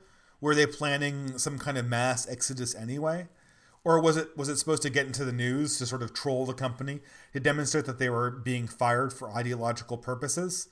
I have seen some of these conversations on LinkedIn where a bunch of these wokies will get on and they'll actively congratulate companies for firing wrong thinkers. Like there'll be a brigade that descends on companies' LinkedIn pages to cover up the fact that firing people for political opinions is A, going on, and is B, manifestly unpopular, both among consumers and also among people who work at the company. I have seen that. I haven't seen what you're talking about here as, I don't know, I guess this would be classified as an ironic thinking of a company in order to draw attention to the fact that they're firing people for political reasons. Do you think some tech workers may use activism to compensate for a craven attitude to industry treatment? Well, I mean, I'm sure that once you get fired from a tech company for having wrongthink, you will forever be a right winger. I think the question is, to what degree is that going to give the right a new aristocracy that's valuable? Anyone who's been around college towns or major urban areas or areas that had large representation by people who work for the State Department or the apparatus of the apparatus of American diplomats will know that anyone who was a red diaper baby in the 50s and who had parents who stood to lose a job or two from McCarthy or for the House on Un-American Activities, they remember that stuff for the rest of their lives. And they made sure that their children remembered that stuff. Now, it happened to be that McCarthy attacked a very, very prominent and very, very ascendant set of aristocrats in the universities and in the entertainment industry and in the State Department. The right will definitely get some type of aristocracy from these tech company firings. But at least as it exists currently, this aristocracy is kind of more or less B-list. It more or less is the lower tier of the Brahmin class. It's still Brahmin, and we can still do something with it. I myself am kind of I'm kind of a shit tier Brahmin. I'm obviously not very high up, but I still represent the class of intellectual people for my crimes. And that means absolutely nothing. I do not consider myself an intellectual. I am not an expert in any way, shape, or form. I'm just a guy with an opinion on the internet. I'm just trying to describe objectively my position in society. And it's part of a caste that I consider to be morally deplorable. So this is not me complimenting myself. But I imagine that what we are forming up with these firings is an elite class that looks something like myself. Dissatisfied people from the lower end of the Brahmin caste that don't like the place that society is and that are temporarily moving against their own interests professionally. Not least of which because they have become fired. I think only time can tell how much that class is going to really give back to us. I think they're going to give much more back to us than temporary poor publicity for a tech company or two. Preferably, they're going to become both the consumers and also the producers of a new art and a new kind of art that will exist in a post-progressive state, that will arise out of the Grill pill, and that will persist because it has Lindy, right? It has Lindy quality. It taps into qualities and it taps into human desires that have existed for a long time and will exist for a long time because they're linked into something that's truly lasting. Okay, well, thank you for that super chat. I've got to keep on going because I have a lot of super chats, so thank you. Pingle Dingle for $5. Have you heard of the Young Heretics podcast by Spencer Clavin? By Spencer Clavin. Is that like Andrew Clavin? Is he related to Andrew Clavin? And will it help fighting modernity? It seems like an okay example of building on the right. It sounds really, really interesting. I unfortunately have not heard of the Young... I think I've seen it in passing. I think I've seen people talk about it on social media. but I certainly haven't listened to an episode. I mean, it sounds great. I never heard of Spencer Clavin. Is that two people? Is that one person?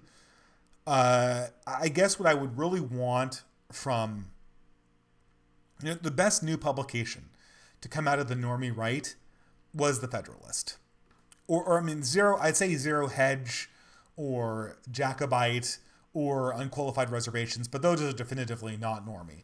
But of the people who were the normie right in National Review, the best produced blog that came out of that era was the Federalist, and it was created by David Hersani and I think Molly Hemingway, and Sean Davis is the other person who created it.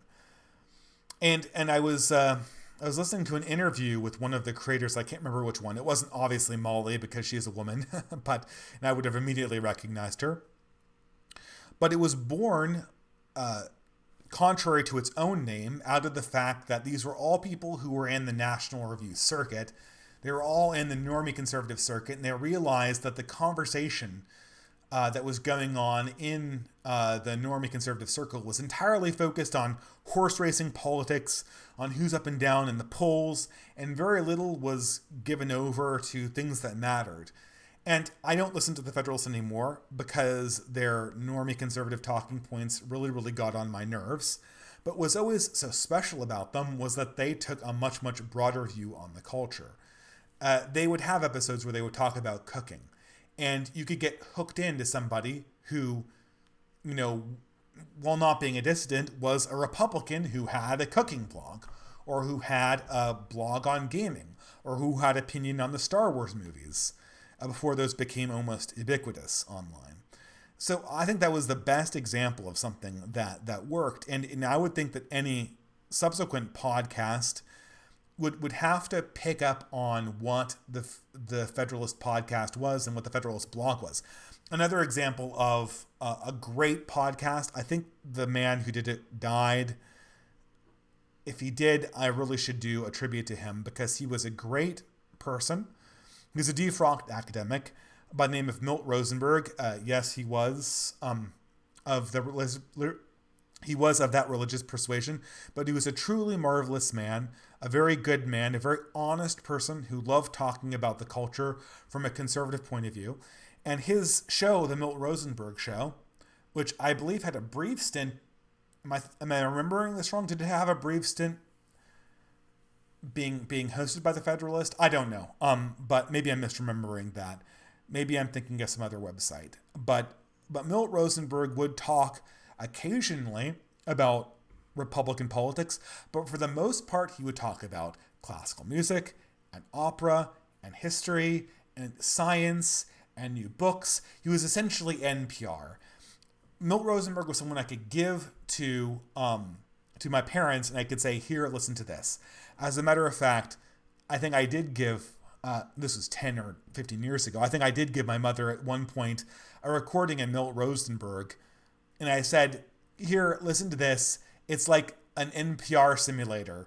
This is what listening to NPR is like for me as a conservative, because Milt Rosenberg would talk about these topics, and then he'd have sort of a passive-aggressive side about how he didn't like progressive politics, tossed into a conversation on classical music that was really good. And even his conversations on politics were very, very even-handed. That's the kind of content that I yearn for any kind of new podcast. And I hope that it's edgier politically. I hope that it's more dissident. I hope that I don't have to hear Republican talking points or neoconservative talking points coming out of the announcers' mouths like I would naturally hear either on the Federalist or on Milt Rosenberg. But if someone can genuinely produce that and make it popular, I think there's a genuine opportunity there. So thank you for that super chat. I'm going to move right along. Alex Ashley for $5. Having a watch party with other slow food types in real life. What do you think about people who are clown-pilled? I mean, a watch party of the debate or a watch party of this live stream. It would be funny if it was this live stream. I would be kind of, hello, people. I always think of people listening to this. I actually don't even know why I show my face on this thing. I guess because my face got out there and I've been doxxed several times by Antifa types and other unethical individuals. And so I feel, what the hell, I might as well haul my face out there, and it makes it more personal. But I never actually imagine, I imagine only a few people watching this and watching mainly for the lecture portion. So whenever I answer these super chats, I basically treat this as if it were a podcast. But that being as such, if I'm being watched, hello to everyone. I knew there was a reason why I took some more time for the beard this evening. But I guess let's all assume that this question is a watch party for the debate, because it reflects my own experience with the debates much more clearly. Now, obviously, I watch the debates sometimes with relatives who are Democrats, and I obviously don't vote. I certainly don't vote for president. I as a rule, I don't do politics that's futile, and there's nothing more futile about voting for a Republican in California. There's a higher probability that my vote for Trump will be exposed and held against me than there is Trump will actually pull any kind of electoral college victory from this state. Not that I even really care about Trump being elected to begin with. I don't like the man personally because I think he's uncouth. I know that's an elitist thing to say, but I'll say it. But I don't as a rule participate in political gestures that are futile. And so I watch this and debate, and all I want to do is mock Biden, and I just have to hold my tongue throughout the entire thing. I guess clown-pilled would be anyone who thinks that Biden is going to genuinely do any of the following. Biden is not going to genuinely move you towards your communist utopia, and if you think that, you're clown-pilled. Biden is also not going to restore any kind of post-2012 sanity. He's not going to bring back the first He's not going to bring back the first term of Barack Obama. He's also not going to resurrect Bill Clinton. That's a straight-up clown pill. The only way to move people in their political opinions is to ask very, very sincere questions and to make very, very sincere observations. It's either that or to be an authority of some kind over somebody. If someone thinks that I'm an authority, which means pretty much I have to be in a position of mentorship over them, and some people look at me that way on the internet, or sometimes more rarely in real life. But even then it's harder because any of my opinions, could end my career, and I don't want to indulge them anywhere near my workplace, so that would never happen. But I only ever assert my opinions in places where people think they want to hear what I have to say. In a position where people do not consider me where people don't consider me an authority, e.g. around relatives who think I'm a kook or who think that I'm a dangerous right-winger because I think Joe Biden isn't cool. Around those people, I have no ability to move their opinions other than asking them, well, okay, why do you think this is? Why do you think Portland is burning right now? And sometimes you'll hear things like, well, Portland's burning right now because the Proud Boys and Patriot Prayer moved in with pickup trucks and are burning it down. And all you can say there is, I haven't seen that, and I've seen the exact opposite. And maybe you should take another look. Because I can't see how that corresponds with the reality that I'm seeing around me. And I think with sincere observations and with sincere questions, you can proceed to address people who are blue-pilled or clown-pilled or whatever. Okay, Society Man for $5. Thank you very much for your contribution. The 3 white pills are live, laugh, and love. Yeah, that's even a better way of putting it, right? Lindy is live because Lindy is just about measuring. Lindy is essentially just an observation about a property that that fat-tailed lifetime distributions have, right? Which is certainly distributions of political movements.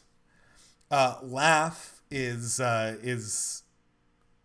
that's the grill pill, right? That's don't be afraid of engaging with community or with fun, and because fun and community, when they're not explicitly political, are your allies.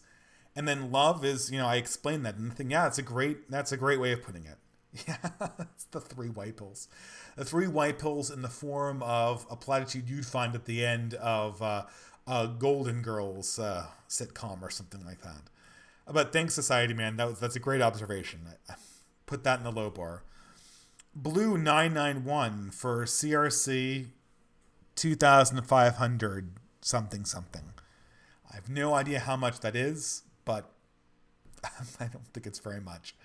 Might be inappropriate, but what do you think it's a helpful way of dealing with anger against the degradation of society? Well, I think, it's harder. Obviously, it's harder now when we're locked down. And I think a lot of this burn everything down from the left is the left not being able to process its own anger. Because when you're on the internet, it's very, very hard not to get yourself in an anger loop. The best way is have an outlet that is not online. I think I just really want to emphasize this. Have some hobby that's not computer based. Really, guys, it will help a lot. Play an instrument, paint Warhammer minis, tabletop game. Do a solitaire game that you play, with cards. I like a game called Arkham Horror that you can play in solitaire mode. I haven't played it for years because I haven't had enough time. But it's do something, do a puzzle, cook. Have a hobby or an outlet that is outside yourself that's interfacing with real physical world. Or if you have to have a computer-based hobby, make it something like writing a program. Make it something that's zen. And get off of social media for a little while at least. I know that social media is now the main way that people interact socially with anything. I mean, I've only seen my family and my extended family for 10 months. For 9 months. We're going on 9 months now. 9 months of zero social interactions beyond immediate family in this state. By order. And everything else has been either through Zoom or through social media. That's a very toxic environment. Take up a hobby, please.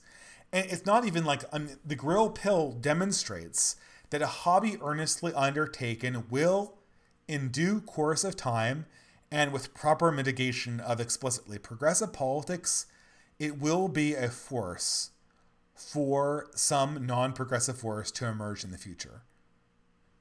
And I think that is something we have to embrace and walk into.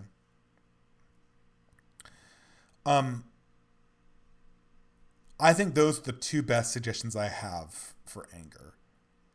I want to throw a relationship advice into this too.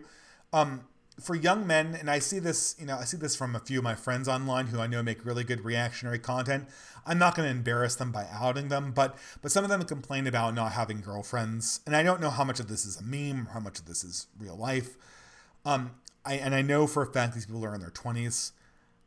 I will assure everyone here, I had trouble with relationships in my early 20s. All young men do.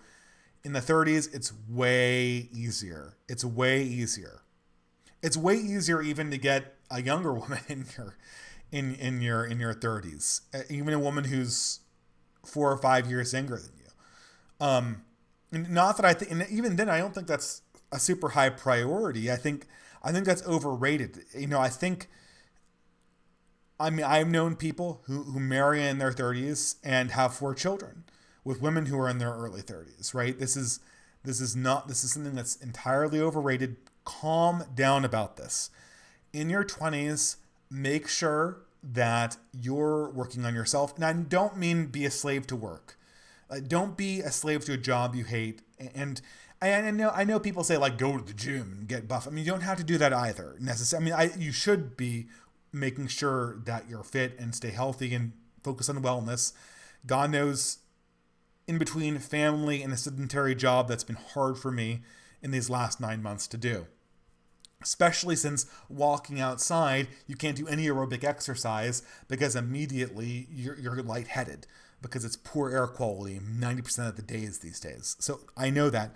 But again, like a hobby. I mean, seriously, like a hobby that you can feel semi-proud of. I'm going to say, like, even painting minis is something that it takes skill. And a lot of the reason why men in their 30s have an easier time in the dating market is because by the time they're in their 30s, they haven't necessarily made money. But a man in his 30s usually has done one or two things that he's reasonably proud about. And he also knows that he's reasonably good or better than average in doing one or two things. And so he holds himself differently. And you'll hear this again and again. This is the one honest thing that women say about their dating preferences. A lot of it's bullshit. One thing that is not bullshit is that women look for how men hold themselves.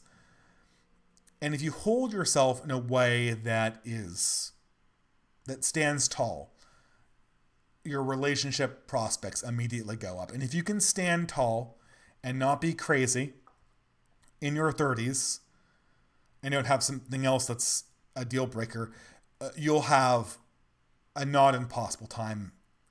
I'm more or less confident. Yeah, and I know that as an older millennial, I know it's gotten worse. I know it's gotten worse in the last 10 years. But it hasn't gotten impossible. So I'll keep that in mind too. Anger management and working on yourself are the same thing. Get a hobby that you can feel proud of. Get a hobby where you can stand back and look at it and go, I did that. Even if it's a puzzle. Even if it's painting Warhammer minis, you know?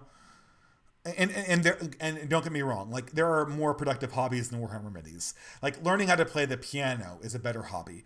One of my main hobbies used to be playing folk fiddle, which I have a hard time doing now because every second of my free time is essentially quiet time, and I can't do something as loud as playing the violin. I don't have a quiet room for that yet. Okay.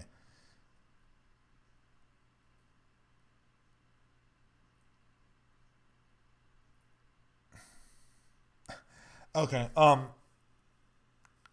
Okay. I'm gonna go on to the next super chat. I guess I just skipped ahead in I'm sorry for that pause. Paul Cornelius for $5. Hey man, how's it going? I always have to say hey to Paul. Friend IRL. Kind of what I would call an amphibious IRL friend. But Paul Cornelius quotes, "In a world where carpenters get resurrected, anything is possible." Katharine Hepburn.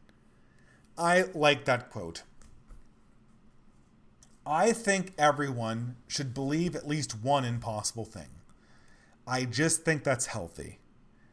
I just think that, Arthur Conan Doyle, the inventor of Sherlock Holmes, it was famous. He famously believed in fairies. I actually think that might have been the most sane thing about him. I look at the Sherlock Holmes character and I see someone who's autistically built a world around himself. I don't see a healthy individual. Now I know Sherlock Holmes is very much like real geniuses, how they manifest in reality. Real geniuses are really autistic. But it does not help non-genius people to indulge in a constructed autism around something, and certainly not around politics. I don't think I'm the opposite of the new atheists. I mean, believe in fairies. I don't believe in fairies, but I mean, believe in fairies if you have to. At least that is an exercise for your mind. It allows you to operate outside of approved thought. Impossible views. It sort of gets into the Shawshank Redemption area, right? A belief in an impossibility, at least, and I want to be clear about this. I do believe in God as a factual matter, right? Like I want to be very clear about this. But even if I didn't believe in God, I could see how believing in a ridiculous thing might be healthy for a person who was essentially locked in a box of impossibilities. Progressives these days are all about things you can't believe. One of them is fairies. Why not try believing in them, right? At least it's a fun mental exercise. Okay, I like that Katharine Hepburn quote quite a bit, but I need to move on because I'm only halfway through the super chats. Hank Reardon for $2 Canadian. Say Setir Esniert backwards. Trannies. I think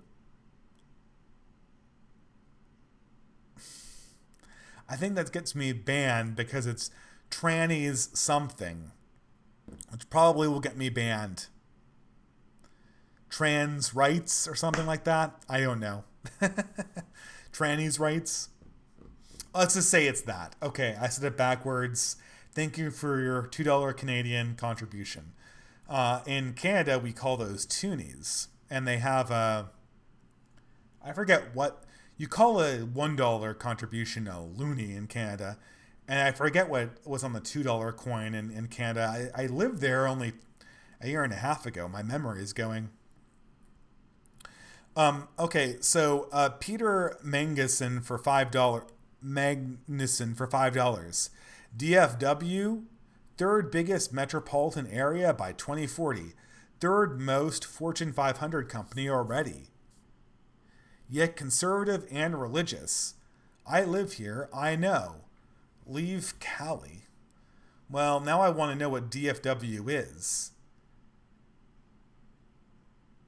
Is it... I don't know what that acronym is. I'm sorry. I apologize for that. I assume that this is some energy company that's operating out of the Midwest. I mean, it's got to be if it's Fortune 5 or operating out of the Mountain West, I should say. It's got to be if it's in the conservative religious community.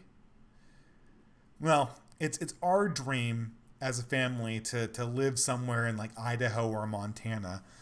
It just doesn't work for us right now.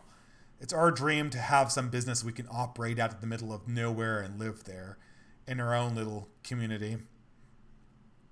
Both my wife and I are people who appreciate smaller communities. So it's not like we're really broken up leaving California. But I will say this.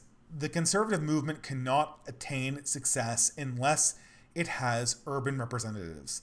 There have to be people living in urban areas that are part of a right-wing coalition.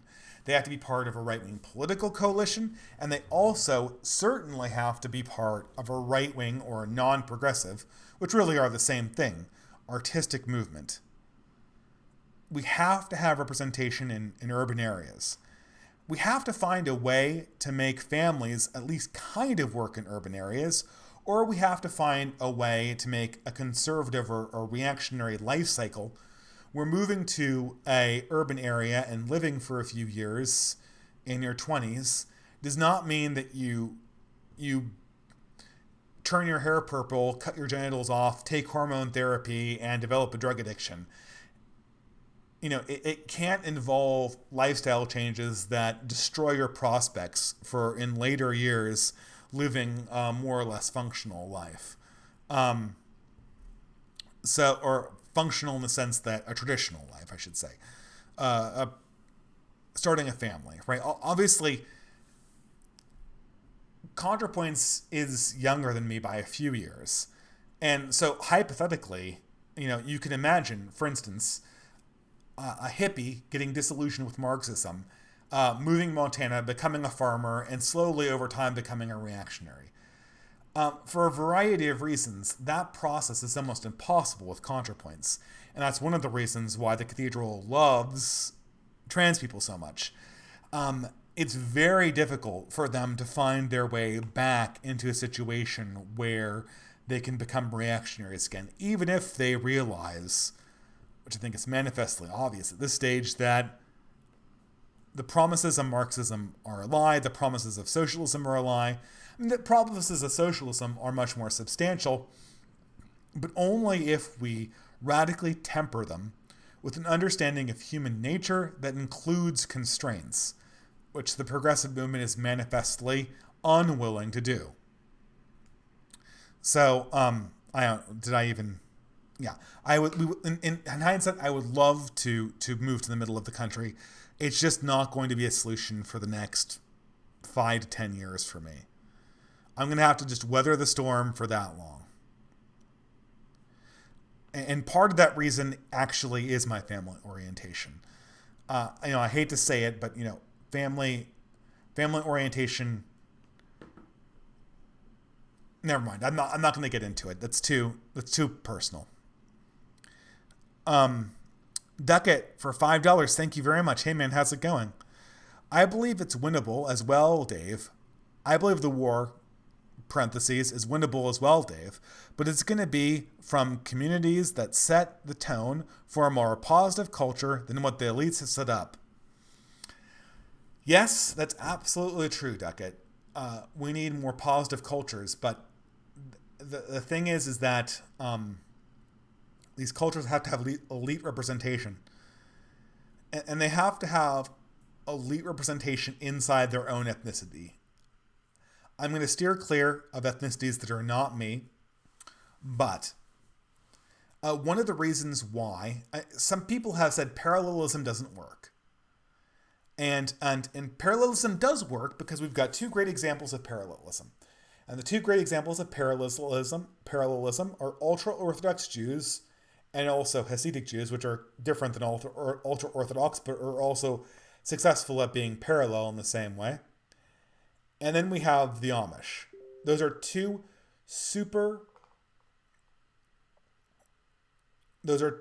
very, very good, very, very good examples of parallel communities. Now, why have they been so successful?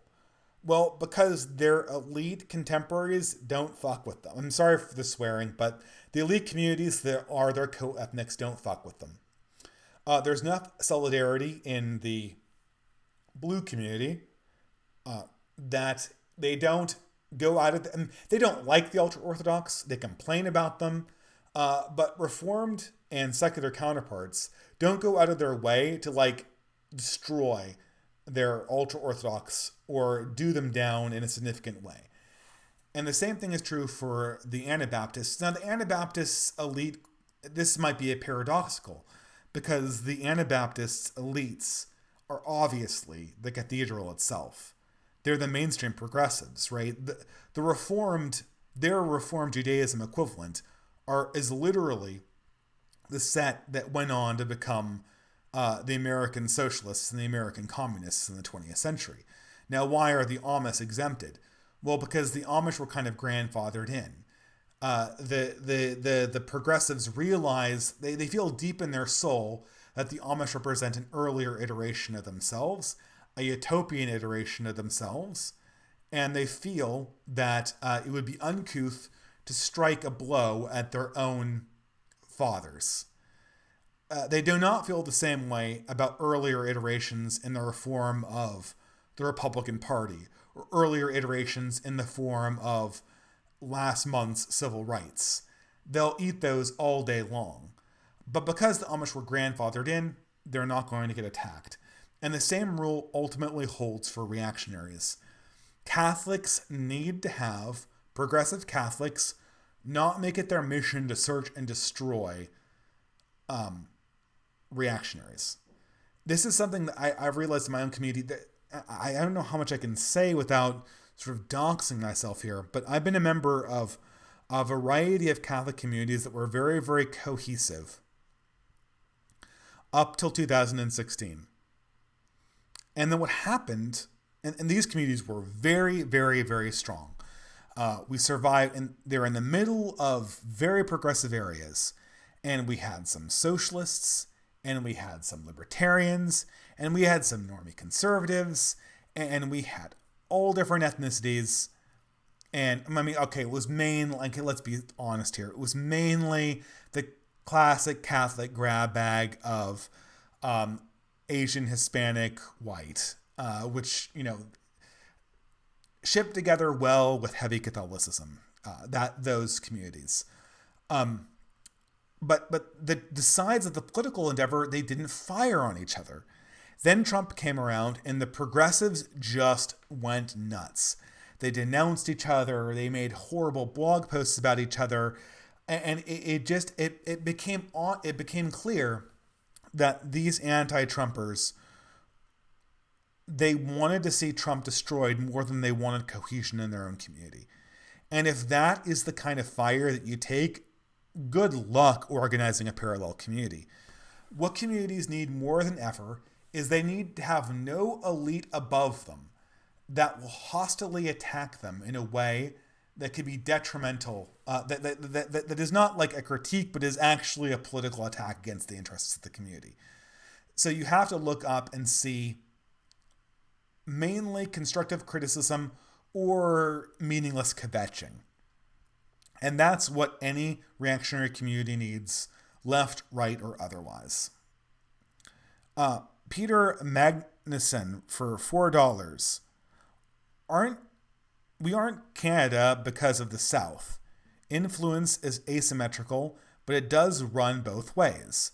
We have the population and most of the new growth too. Okay, I think he means the United States is not Canada because of the influence of red states, e.g. from the South. Influence is asymmetrical, but it does run both ways. Yeah, I mean, this is sort of Mencius Mollbug's idea. I mean, America does have the only conservative movement in the entire West. That's also, the conservative movement is also the reason why progressivism hasn't totally burnt itself out and become insane. And we are rapidly losing. We are rapidly becoming a one-story state. We are rapidly losing any kind of representation culturally. I mean, that happened 20 years ago, but also increasingly politically that any Republican could hope to have. And because of that, what we really received from the South or the red states is a stopgap. We will be where Canada is in short order. So I agree. I appreciate the fact that the right wing has done a lot of work in slowing down the progressives. But from a historical point of view, that's all they will have achieved. And what they will have achieved is a stopgap, gratefully accepted, I may add, from which could grow in North America, because that's really the only place where the stopgap was even achieved, from which could grow a new dissident, non-progressive movement, which in hindsight will very likely not be called conservative, but in hindsight will also, I think, it will be recognized by historians, will bring forth many traditional elements of Western society that were left by the wayside, starting as far back as the Enlightenment or maybe even the Reformation. It will combine them with other more modern elements to make them work, obviously. But that's, I appreciate that observation, Pete Magnuson, so thank you very much for the contribution. Dreadnought for $10. Hey Dave, I don't really believe in white pills in this world anymore. Well, the Augustine pill is for you then. But here's something for you and yours. Well, thank you very much, Dreadnought. Look, I think everyone needs to believe in the Augustine pill, but you don't need white pills other than the Augustine pill. It's well enough that you just do the right thing and think everything is going to go to hell. I mean, Augustine literally lamented the decline of Rome, and think of what Rome represented in the 5th century for Augustine. And think of what it meant to have that light of civilization sacked. You must know at that moment that the Western Roman Empire is never coming back. And ahead of you stretches nothing but foreseeable barbarism in one form or the other. And yet, Augustine was still Augustine, a light, if nothing else, a light to the ages of civilization, but very likely a light to the ages of a greater spirituality than even that civilization he gave birth to could contain or produce. Thank you very much, Dreadnought. Forgive me for moving quickly through these super chats. Mr. Blank for $5. Dave, What makes you think that the dissident right won't be facing a mobilized, awoken police state, a la in the UK? The second Harris is in office. To clarify, we're talking about Kamala Harris, not any other, not Sam Harris. All right. That would be really funny if Sam Harris was in office.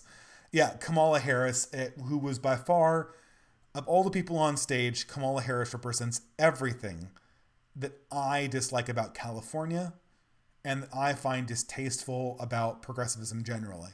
She's an ally to woke capital. She's cynical. She's manipulative.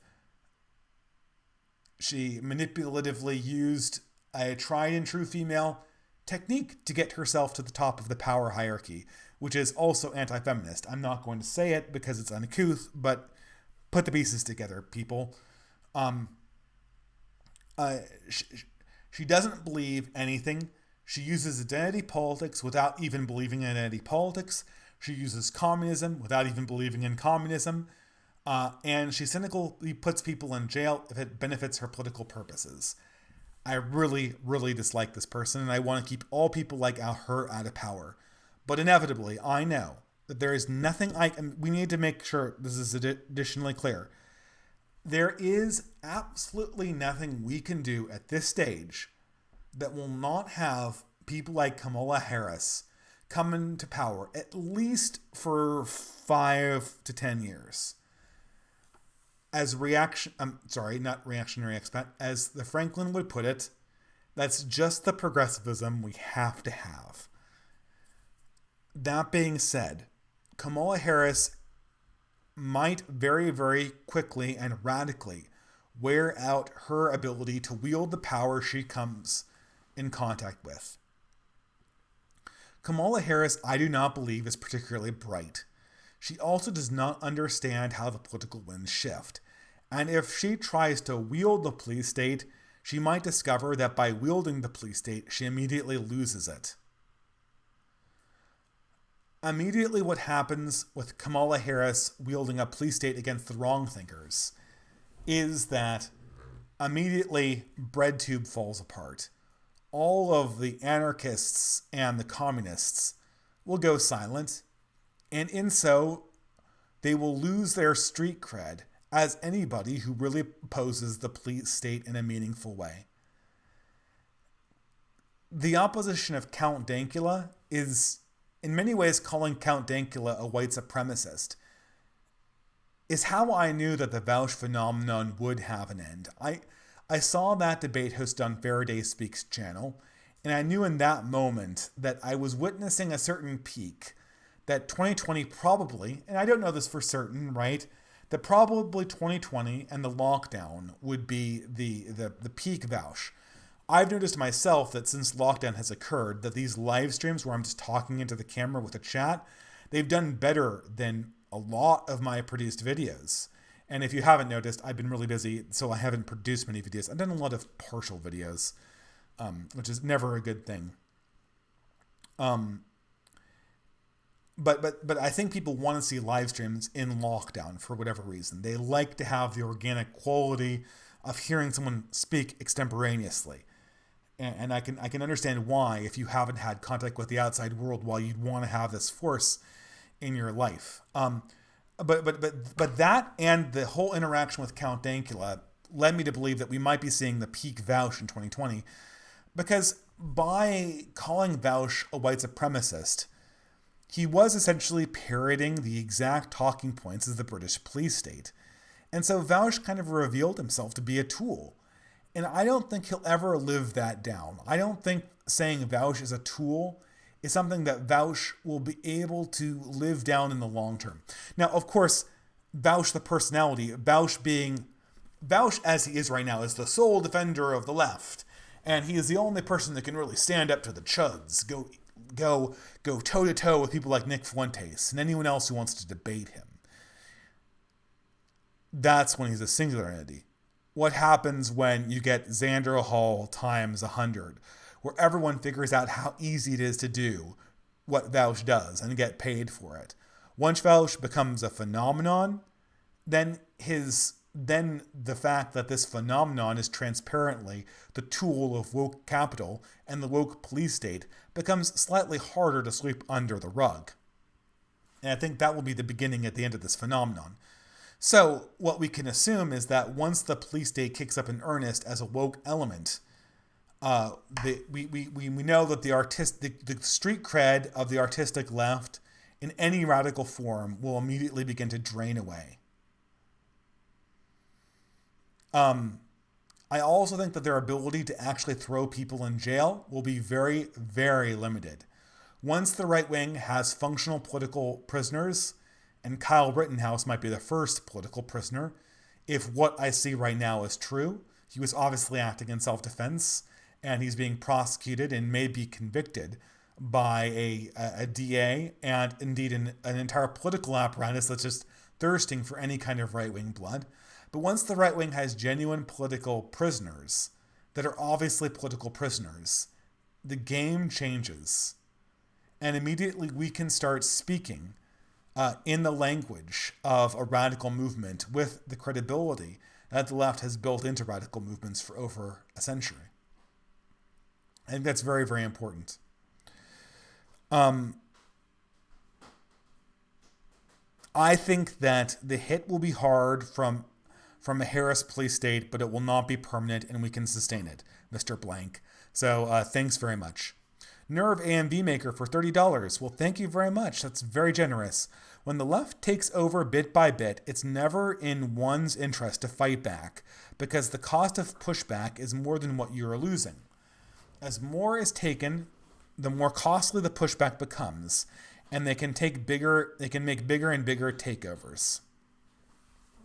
Yeah, pushing back against the gradualist left has been very, very costly. What we need to do now is pull the chair on gradualist takeovers. Just remove yourself. Just remove yourself. And this has to, I think, begin with an attack on IP, on corporate IP. Obviously, Star Wars, the most functional way to deal with Star Wars getting woke is just find other sci-fi outlets for your own desires and your own fun. I don't even really like, I guess it's easy for me to say, I don't like Star Wars to begin with. But you see this in a universe that I kind of marginally more sympathetic to, which is Warhammer 40K. It's getting woke. It's inevitable that it'll get woke. Eventually the solution is just to create an alternative. And to operate in it, like create a clone of it, right? You don't have to play by their woke rules. You don't have to use their canon. Who says that Games Workshop gets to write the lore canon for Warhammer? They're a models company. And what you'll see is that there's just flimsy law standing behind them. So you can create parallel. You can build a parallel and then pull the chair. Pull the chair, as Molbug says. And I think it's easier once we overcome some basic hurdles and we can build genuine communities of people who do not like the woke stuff. Then we can create new movements that are building in parallel. As I always like saying, always be building. Always be building. So thank you very much, Nerve MV Maker. I'm going to continue on with Louis Cypher. Guys, I appreciate the super chats, but I'm getting to the point where I'm having a hard time answering all of these. So maybe we can stop for the moment and I can continue. Louis Cypher for $5. Do you think the financial penalties from the Affordable Care Act will drive childless men away from the Democratic Party? You mean rich childless men? Maybe. I just, to answer your question, I think that's a possibility, but I just don't think that childless men is a good demographic to talk about. Here's a good example. So obviously all words are false. All models are false. Some models are useful. So it's worth it to talk about whether certain demographics have good handles. So for instance, a great demographic that has a great handle is the African American community. Why? Because it always votes together. It's voted together since slavery has ended, and it continues to vote together very, very consistently. You have very good accuracy by talking about African Americans. What's a terrible handle to talk about political polls? The Catholic community. People say that the Catholic vote decides the president. No, it doesn't. The Catholic vote just votes with the rest of the country. It's divided in the same ways and with the same demographics that the rest of the country is. Now, of course, there are some caveats to this. If you talked about a Catholic community that is Orthodox, then you've got your handles back again, right? But if it's just the Catholic community, the Catholic community, I don't think that tracks with any trends. It's just basically, it's equivalent to randomly sampling the general population. So I wouldn't put any stock in that. And I also wouldn't put any stock in childless men as a group. I would say childless women have handles. They always vote left. Childless men, I would imagine they would defect over time, just based on taxes going up. Not necessarily due to the Affordable Care Act. But I think the usefulness to a reactionary coalition will generally depend on what kind they are. I don't think childless men who are lower class or who might have, I don't think low quality childless men are much of an asset. The reason why childless women are such an asset to the Democratic Party is that they deny the formation of families on the right, for which women are always a limiting factor, and they're activists. And they're good activists, because a lot of women complaining about something tends to get stuff done in short order. Okay, Emmett5 for $5. France is planning to ban homeschool in order to protect the children from religion, as well as restrict private schools. Advice for French Catholics? Homeschool. You gotta homeschool. This is absolutely, we have to either civil disobedience or homeschool. If we cannot homeschool, then the state is pathological. And if you can't homeschool, you got to make plans to move. You got to do everything you can. You have to defy the law. This is one of the firm. When the state says you can't homeschool, the state's crossed the line. As far as I'm concerned, the state has. I mean, that's essentially the state invading the home.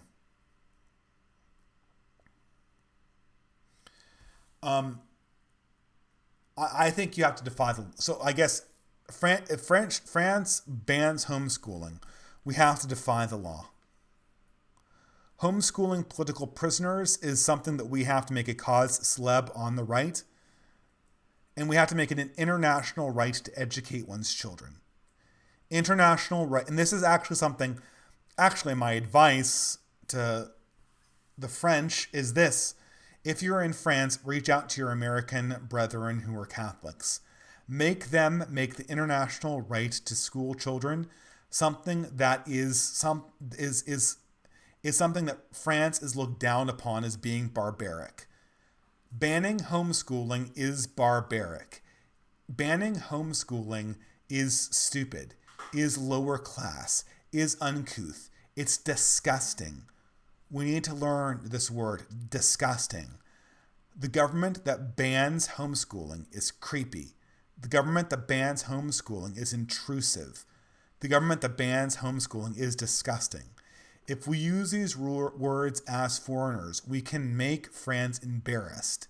And making France embarrassed is the first way to, and I'm not saying this is a political victory, this is the kind of acute political victory that we need to have, and that we need to fight over directly. Pacifism needs to go out the window when it comes to homeschooling.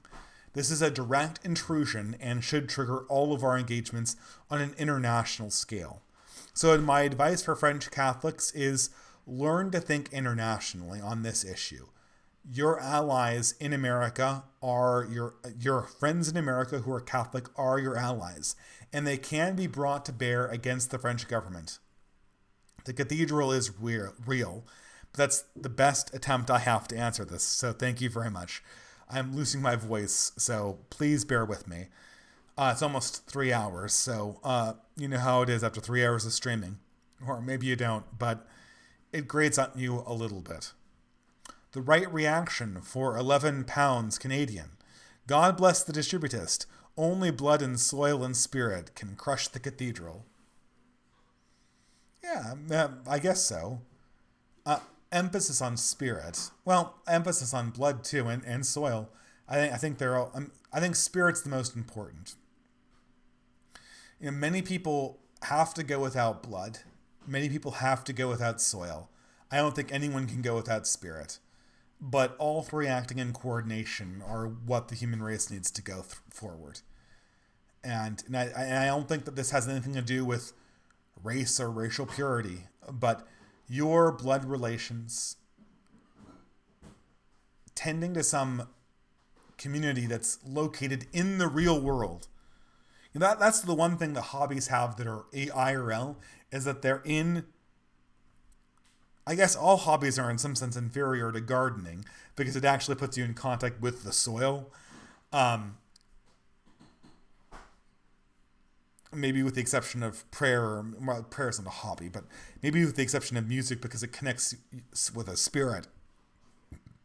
But in real life, hobbies have the great advantage on the computer hobbies because they get you interfacing with real material. And that real material is a core element to having a truly right-wing way of viewing the world, or a right-wing aesthetic and a right-wing, or not really right-wing, a non-progressive way of viewing the world in a post-progressive aesthetic. Mind's Eye for $5. Could reinventing old clothing styles be a potential, if unusual, avenue to make the right wing seem more high status? Make it literally fashionable. Okay, now this is a great question. Now this is something, okay, this is a great, so with all great questions, the answer is inevitably going to be yes and no. And this also, because it's a great question, it also means that my answer is going to necessarily be inadequate. I probably could talk about this for 20 minutes, but my energy level's just not there. Mencius Moldbug brought up a new fashion in Britain for young men dressing in Victorian garb. This is something that I'm incredibly skeptical of. And I should do a video on this. Right-wingers should discuss the decline and fall of the steampunk community.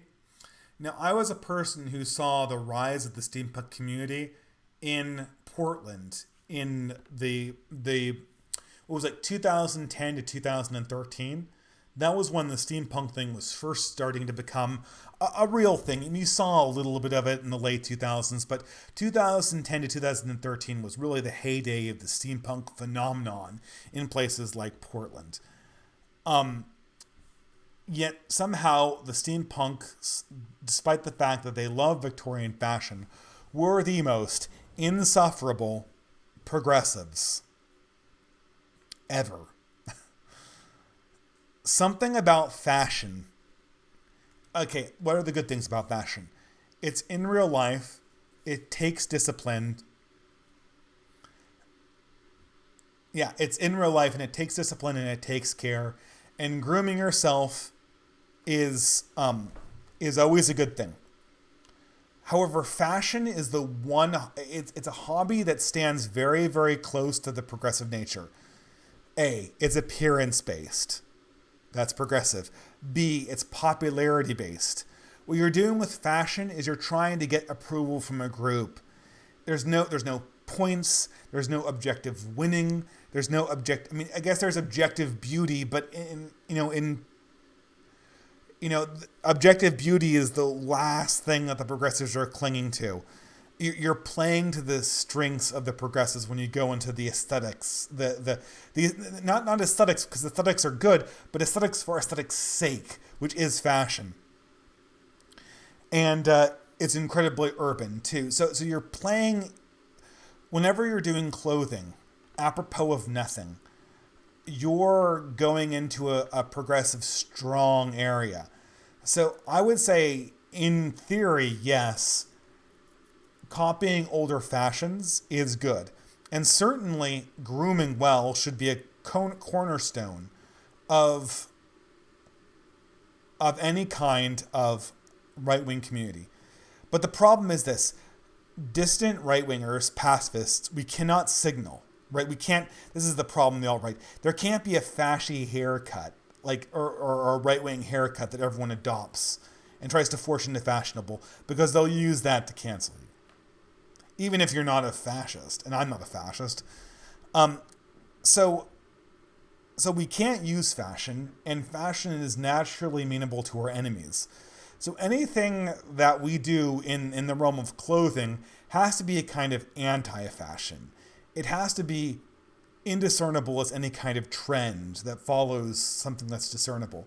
So I would encourage people to wear older clothes and to have older fashions. But I just don't see fashion itself as being a very good vehicle. It stands too close to democracy. It stands too close to our enemies. It's too cyclical. It has a lot of qualities that make it a very unstable platform for trying to make ideas that are long lasting and old and enduring or Lindy come about. Okay, thank you very much. Jonathan Reich for $20. Thoughts on the new encyclical? Well, that's good. I haven't read the new encyclical, and that's coming from a person who has read encyclicals in the past. I always recommend, when I had a stronger Catholic community, I always read encyclicals in groups of people. It's so much fun. You go out, you sit around the fire in someone's house, you read the encyclicals, and then afterwards you have a beer and discuss it. Maybe you go out and to a pub and have a beer, and it's great. It's camaraderie. I highly encourage you to read these things. Letters, like encyclicals, are meant to be read to groups. They're meant to be discussed. And if you have a good group of Catholics who can read it together and discuss it, and here's me really missing Discord. Of all things, to miss a crappy social media company service that I got banned from, that was run by terrible people. I would love to read the encyclical in a group. And to be quite honest, I would want to. Because you want to have multiple perspectives, right? That's the only way. But anyway, I'll have to defer my opinion. I know that's a very generous super chat, but there's really not so much I can say about something that I haven't read. I really apologize for that. I will be sure to talk about the encyclical once I have found time to read it, James Rice. So thank you very, very much for your contribution. But I'm forced to go on. Anurk Bombadil for £5. The antiversity will be built on nutrition and agronomy. Oh my God. Am I blanking on what that means? Give me a second, guys. It's like horticulture, right? Okay, yeah. So basically, the antiversity will be built on nutrition and agronomy. Truth, meat, and livestock is unoccupied, and the distant right should get in hard now. Do keto and fasting. Thank you 100%. Before the stream started, someone was talking about having chickens, and I really, really want to have chickens. I feel like I want to have a little bit more stable living circumstances before I undertake that project. But yes, 100%. I should mention again, my favorite YouTuber, The Franklin, has a great channel that talks about farming and homesteading. He did a great video for me, which I regrettably have not nearly, I listened to it once, but I haven't given it nearly the two listenings that it deserves for me to repay Franklin for the favor of making it. So he gave me a video. He made a video to me on homeschooling. Now I'm a little bit far off on classical education. I'm a little bit far off in my adventure building a family where that even is on the horizon. But I really appreciate it, and I would really appreciate don't treat this as a must do, but at some point in the Franklin's career for him to talk about his opinion on minor things you can do to run a garden.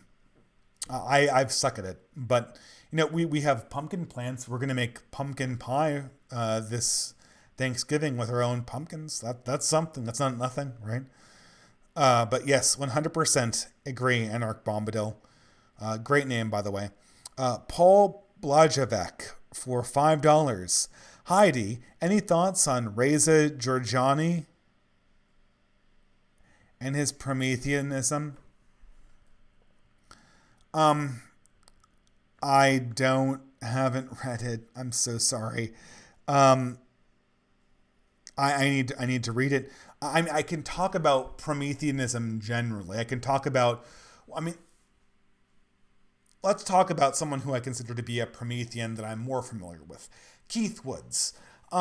Keith Woods is a YouTuber that I go back and forth on a lot. I don't like the company he keeps. I find some of his takes to be a little bit cringe sometimes, but he genuinely makes, when he's on the money, he is on the money. And you have to hand it to the guy. And I consider him to be Promethean. I am very skeptical about this Nietzsche Prometheus stuff.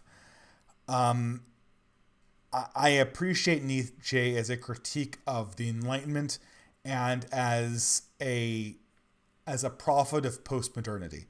I very, very much appreciate him. But I find the aesthetic of the post of the muscle-bound Prometheus bringing fire to humanity to be, I feel it to be very, very Enlightenment LARPing. Any picture of humanity, in order to be honest and realistic, has to, in some sense, portray humanity as flawed and as constrained and as injured. In some sense, this is what I love so much about the Christian image, is that it's some sense more Promethean than Prometheus.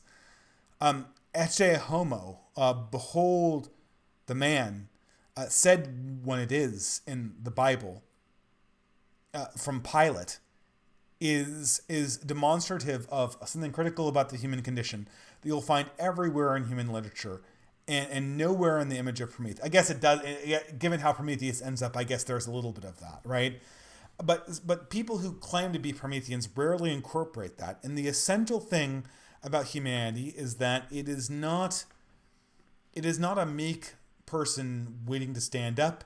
It is an injured man waiting to be healed and then finding the courage to heal himself, to accept healing for a self-inflicted wound. And oftentimes, philosophies that describe themselves as Promethean, like Nietzsche or Ayn Rand, lack that critical component. But as for Giorgiani, I don't feel qualified to answer on that particular thinker. But thank you very much. John Smith for $50. Thank you very much. Wow, very. I really like your videos. What are your thoughts on Lord of the Rings books? God's Will Be Done. Now, I was planning on doing a Trad Codex on Lord of the Rings. Right now, I'm halfway through recording a Trans Codex thing on Steppenwolf and a variety of other books. I recorded the first half, and I just haven't had time to sit down for however long it takes to do another long recording for these things. In the meantime, I thought up another video idea that I wanted to do, and I wrote 8 pages on atheism because I did a tweet storm on it, and people said I should do a video on it. So that might come out before the Trad Codex. The Trad Codex after that will be on Lord of the Rings. God knows, the good Lord knows how long that will take me. I like Lord of the Rings. I like Lord of the Rings, but that's almost a stereotype. Before the stream, my wife was cutting my hair, and I was commenting on a Peter Kreeft post of 42 books you need to read before you die. And the guy's got 5 entries from C.S. Lewis, 3 entries from Tolkien, and like 7 from G.K. Chesterton. And it's just like the most unimaginative, like Catholic echo chamber reading group like that you'd ever see. He doesn't even have Dante's Divine Comedy on there from my memory. I think saying you like Lord of the Rings is kind of a stereotype. So let me break from stereotype a little bit. I like Lord of the Rings. Lord of the Rings is one of my least favorite things Tolkien ever did. I'm sorry. I think it's great. It's all the praise is due to it. I'm sorry. I like the Silmarillion more. I like Children of Húrin more. Children of Húrin and the Silmarillion. So in my opinion, the Hobbit is the perfect high fantasy story for the whole family. I loved it. I loved what it didn't have in it. I loved the map, and the map is a large component of what makes Lord of the Rings so great, is it feels like it's a fully realized world. And The Hobbit had that, and it had a story that moved along faster than the very, very plodding Lord of the Rings trilogy. And on the other side is the Silmarillion, which is the full realization of Tolkien's mythology. And the Children of Húrin, which is Tolkien's tribute to Beowulf.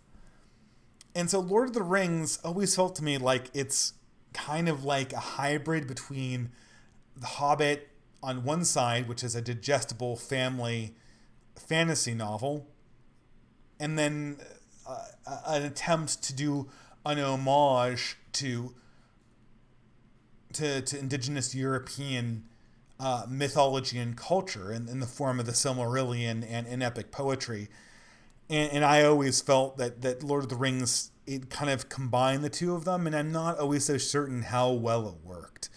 But objectively speaking, I understand that this is a minority opinion, and all good opinion is of the most good opinion is of the fact that Lord of the Rings trilogy is a masterpiece, and it's not for me to detract from those. But I kind of like my peas and carrots separated, so to speak, which is why I like the Tolkien in the two more purified forms.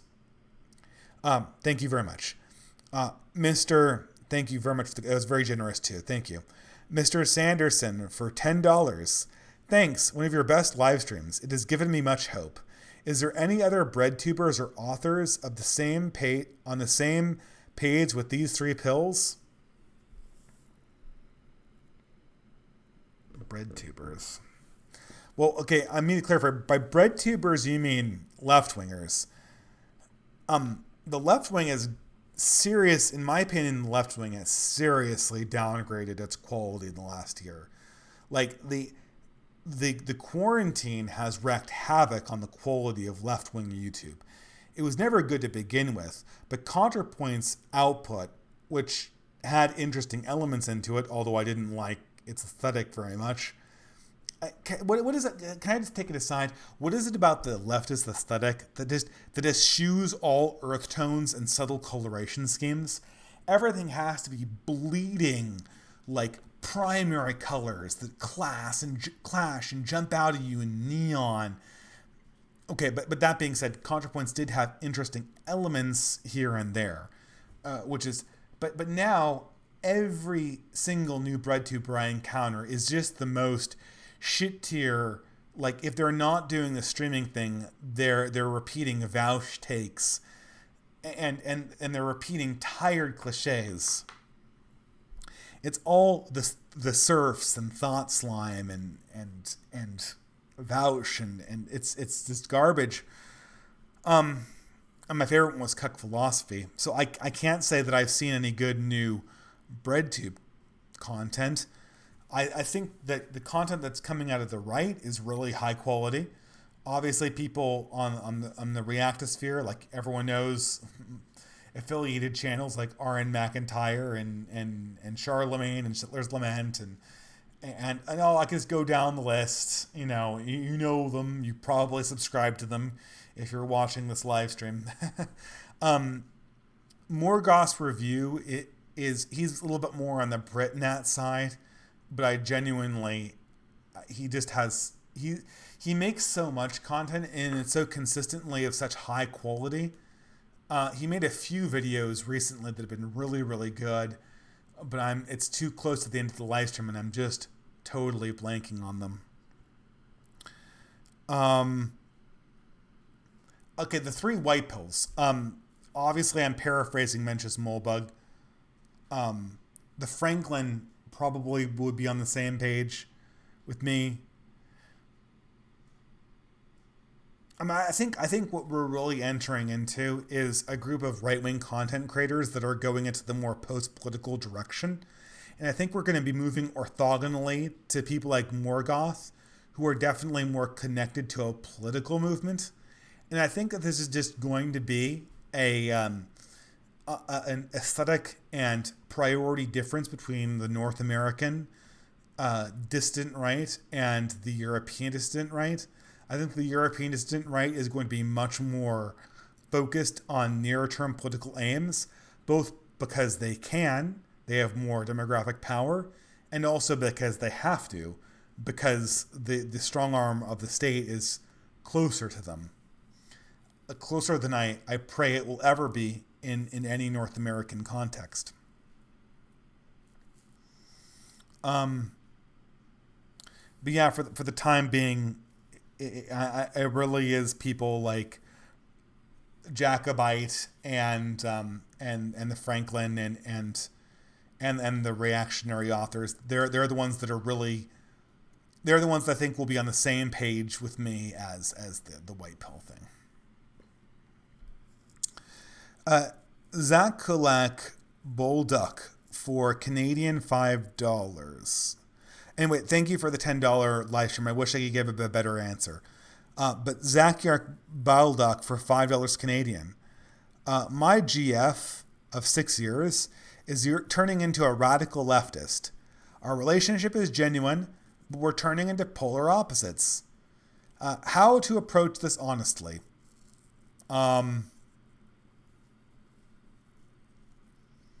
Okay, it's pretty easy. I'm just gonna level with you. I mean, like, you got to get. Okay, this is the question of there's one question here. I don't want to be narrating what people should do in their relationships. Is she 100% on board with you on terms of family values? Like all the values that would revolve around building and maintaining a family. I'm not bashful in saying that these are the 100% red flags for me. And I'm not alone in saying that they're for everyone else. If she's on board with family values, though, and how you're going to raise your children, as many leftists are, is she really a leftist? I mean, you could. I mean, I consider national Bolsheviks to be right wingers. The culture war is more important than the economic war. The economic question is simply a methodological question on how we can best manage our economy. Even Vaush wants markets. What really divides us are the questions about family formation. So, I mean, if she's personally on board with family formation, and you know she truly believes that, and she's truly in line with you in terms of values, then it's just a language issue. Introduce her to people like Dorothy Day and the Catholic Workers Movement. Introduce her to people like the distributists in the early 20th century. Assure her that she does not need to see right-wingers as a threat to her pursuit of economic justice. I'm not saying that's going to make her right about what actually works in an economy, and certainly what works is beyond my competency to comment on.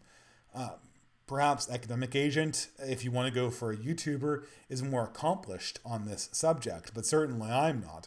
Even though I aspire to write a treatise on my approach to economics, it will only be a treatise on how I manage my own ignorance on the subject.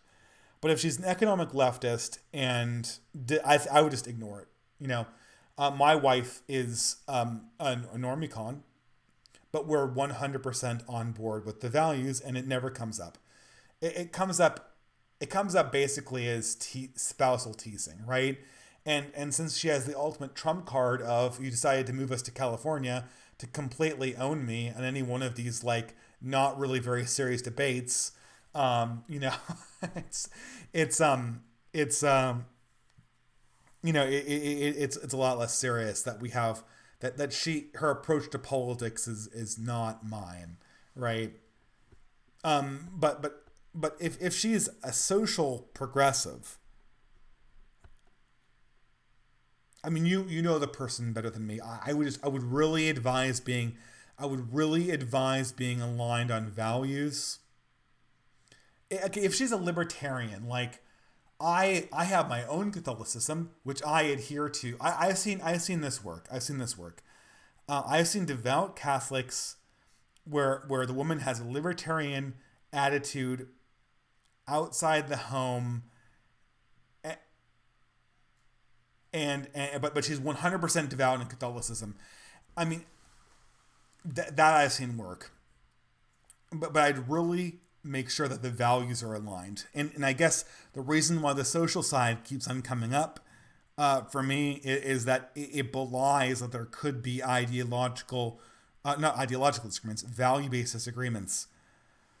The marriages I've seen go south have been marriages where people have disagreed fundamentally on whether they want kids, on what the purpose of marriage is, on that's always been a telltale sign. So if you can come to an agreement on values, I'd say that there's no problem, and you have a good chance of growing together. But the values are the roots of the relationship. Make sure that the roots are not killing each other off, and you'll be fine. Economics are just leaves. You disagree on economics means a leaf or two or an entangled. But if her ideas are cutting off your value root system, you got to fix that or find some way to amend the situation, because the root system being strangled off, that's not going away. And obviously I don't want to give relationship advice on that show. I'm just saying that that's an urgent issue that needs to be addressed in some way. Okay, thank you very much. Struck Vladiv says, can you tell a settler's lament to let me out of my cage, that he's passed me in pee-pee poo-poo check? What? Okay, so apparently Stelonk Vladiv, Settler's Lament, is in a cage, I assume on your Discord server. I will petition him on behalf of his $5 super chat to reevaluate his legitimacy for being let out of his box on a platform that I've been permabanned on twice. So please take that under advisement, Settler's Lament, even though I have no authority over you as a fellow YouTuber. But for what it's worth, he's giving super chats, so he can't be a troll. I think that's how it works, right? That's how it works, really? Right? Yeah, sure. I'll say it goes that way. Transatlantic Whirlwind for $2. Have you heard of Cultured Thug? Yeah, I've heard of Cultured Thug. I've watched some conversations I think he's been in, and they seem very interesting. That guy, the one thing about Cultured Thug that I could figure out is he totally does what all reactionaries say he don't do, and he inhabits his own enemy's framework for himself as a meme. And just don't do this, guys. He calls himself a fascist. Just don't. And all he's trying to do is be edgy, as far as I can figure out. And I don't know. I've seen him. I can see myself talking to himself in the future, but I think he's British, right? It's always really difficult for me to talk to people in Britain because the time zones are just so misaligned. It's nothing. People take it personally, but it's so hard to do. But thank you. So Alex Ashley for $2 says, a watch party for your stream, not the debate. Well, thank you very much, Alex. Well, hello guys at the watch party. I'm going to be closing down in a few minutes because I'm about to. I'm way past my bedtime here. But thank you very much for the contribution. Chandler Bryant for $5. Thank you. I know a 17-year-old former Communist Party member turned white nationalist. He told me my podcast co-host that we are too late to actively resist. Yeah, I mean, when did he convert to white nationalism? At 72 years old? I mean, talk about an outlier for conversion experiences. I mean, most people don't convert to anything after they're 40. Most people don't convert to anything after they're 25.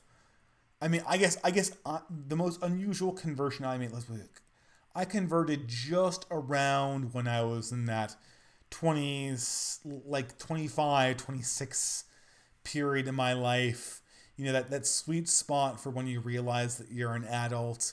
The author Neil Stevenson said that before the age of 25, every young adult male believes that he could be the ultimate badass with enough training, and then after 25, you realize that you're kind of stuck with your own nerdiness. Even if you do improve yourself, you're stuck with the person you are. You're not going to step into a movie. But after 20, after 27 or 30, conversion is rare, and after 40 is really really rare. 72 years old, that's a real outlier.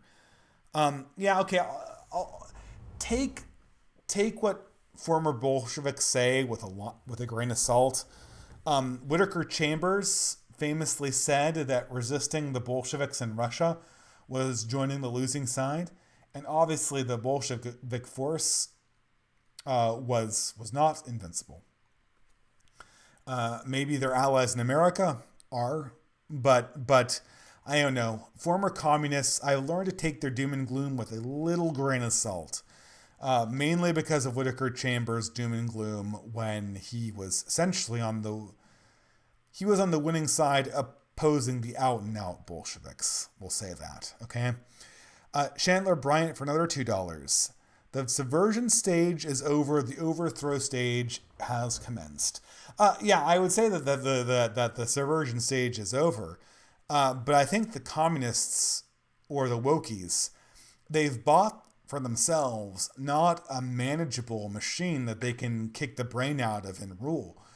They've bought for themselves an unmanageable, chaotic community of different coalitions that all will instantly reform the second the political interests change.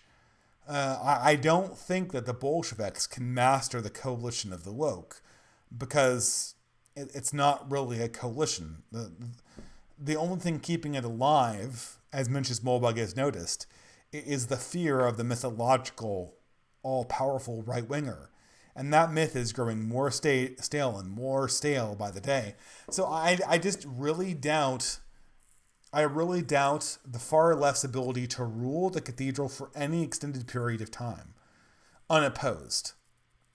And so for that reason, I think, there's all these windows of opportunities after Kamala Harris has her little 5 to 10 year window where she's virtually unopposed by any force on the continent. Okay, last super chat of the night. Thank you so much because I am exhausted and hungry, and it's way late. So thank you so much, and I'll end it after the super chat. Lavosier for $5. I agree with your take on Harris, but my question is, what drives her? Why does she desire power? Does she just want it in and of itself? I mean, power shouldn't be the end of itself, but it does have an end to itself that Christians know very very well, as pride. That's obviously how Satan operates, how Lucifer operates. Is power is collected because of vanity and pride. I'm sure she has excuses about how she wants to improve the world. Let's be honest with ourselves. That's always the temptation. As you get more clout, you feel this vanity growing in yourself, and you have to kind of remind yourself constantly that you're not as smart as you think you are, and you're not as cool. You're not, obviously. I've never really been cool, but I mean, you have to remind yourself. You have to cure yourself of pride. And I think for people like Harris, they've never once encountered an institution that hasn't fed into their personal pride. And so their own religion is essentially the belief in their own wonderfulness. manifested through proxies that are things like civil rights. And I think that's what makes people like Harris dangerous. And I think that the cult that she's built up around the whole being a person of color or a woman of color, I think that will allow her to do a lot of damage in the very, very brief amount of time that either her or someone very much like her will inevitably have true power in North America. And we'll see how we can manage that. I think ultimately other forces will come in to manage. Other forces will come in to manage people like that. Because other than pride, Kamala Harris is obviously manifestly not fit. She's not worthy of the power that she wants. She's been told all her life she's worthy of the power she wants, but she's not worthy of it. And that old Chinese adage that the Franklin is very fond of comes back again and again. I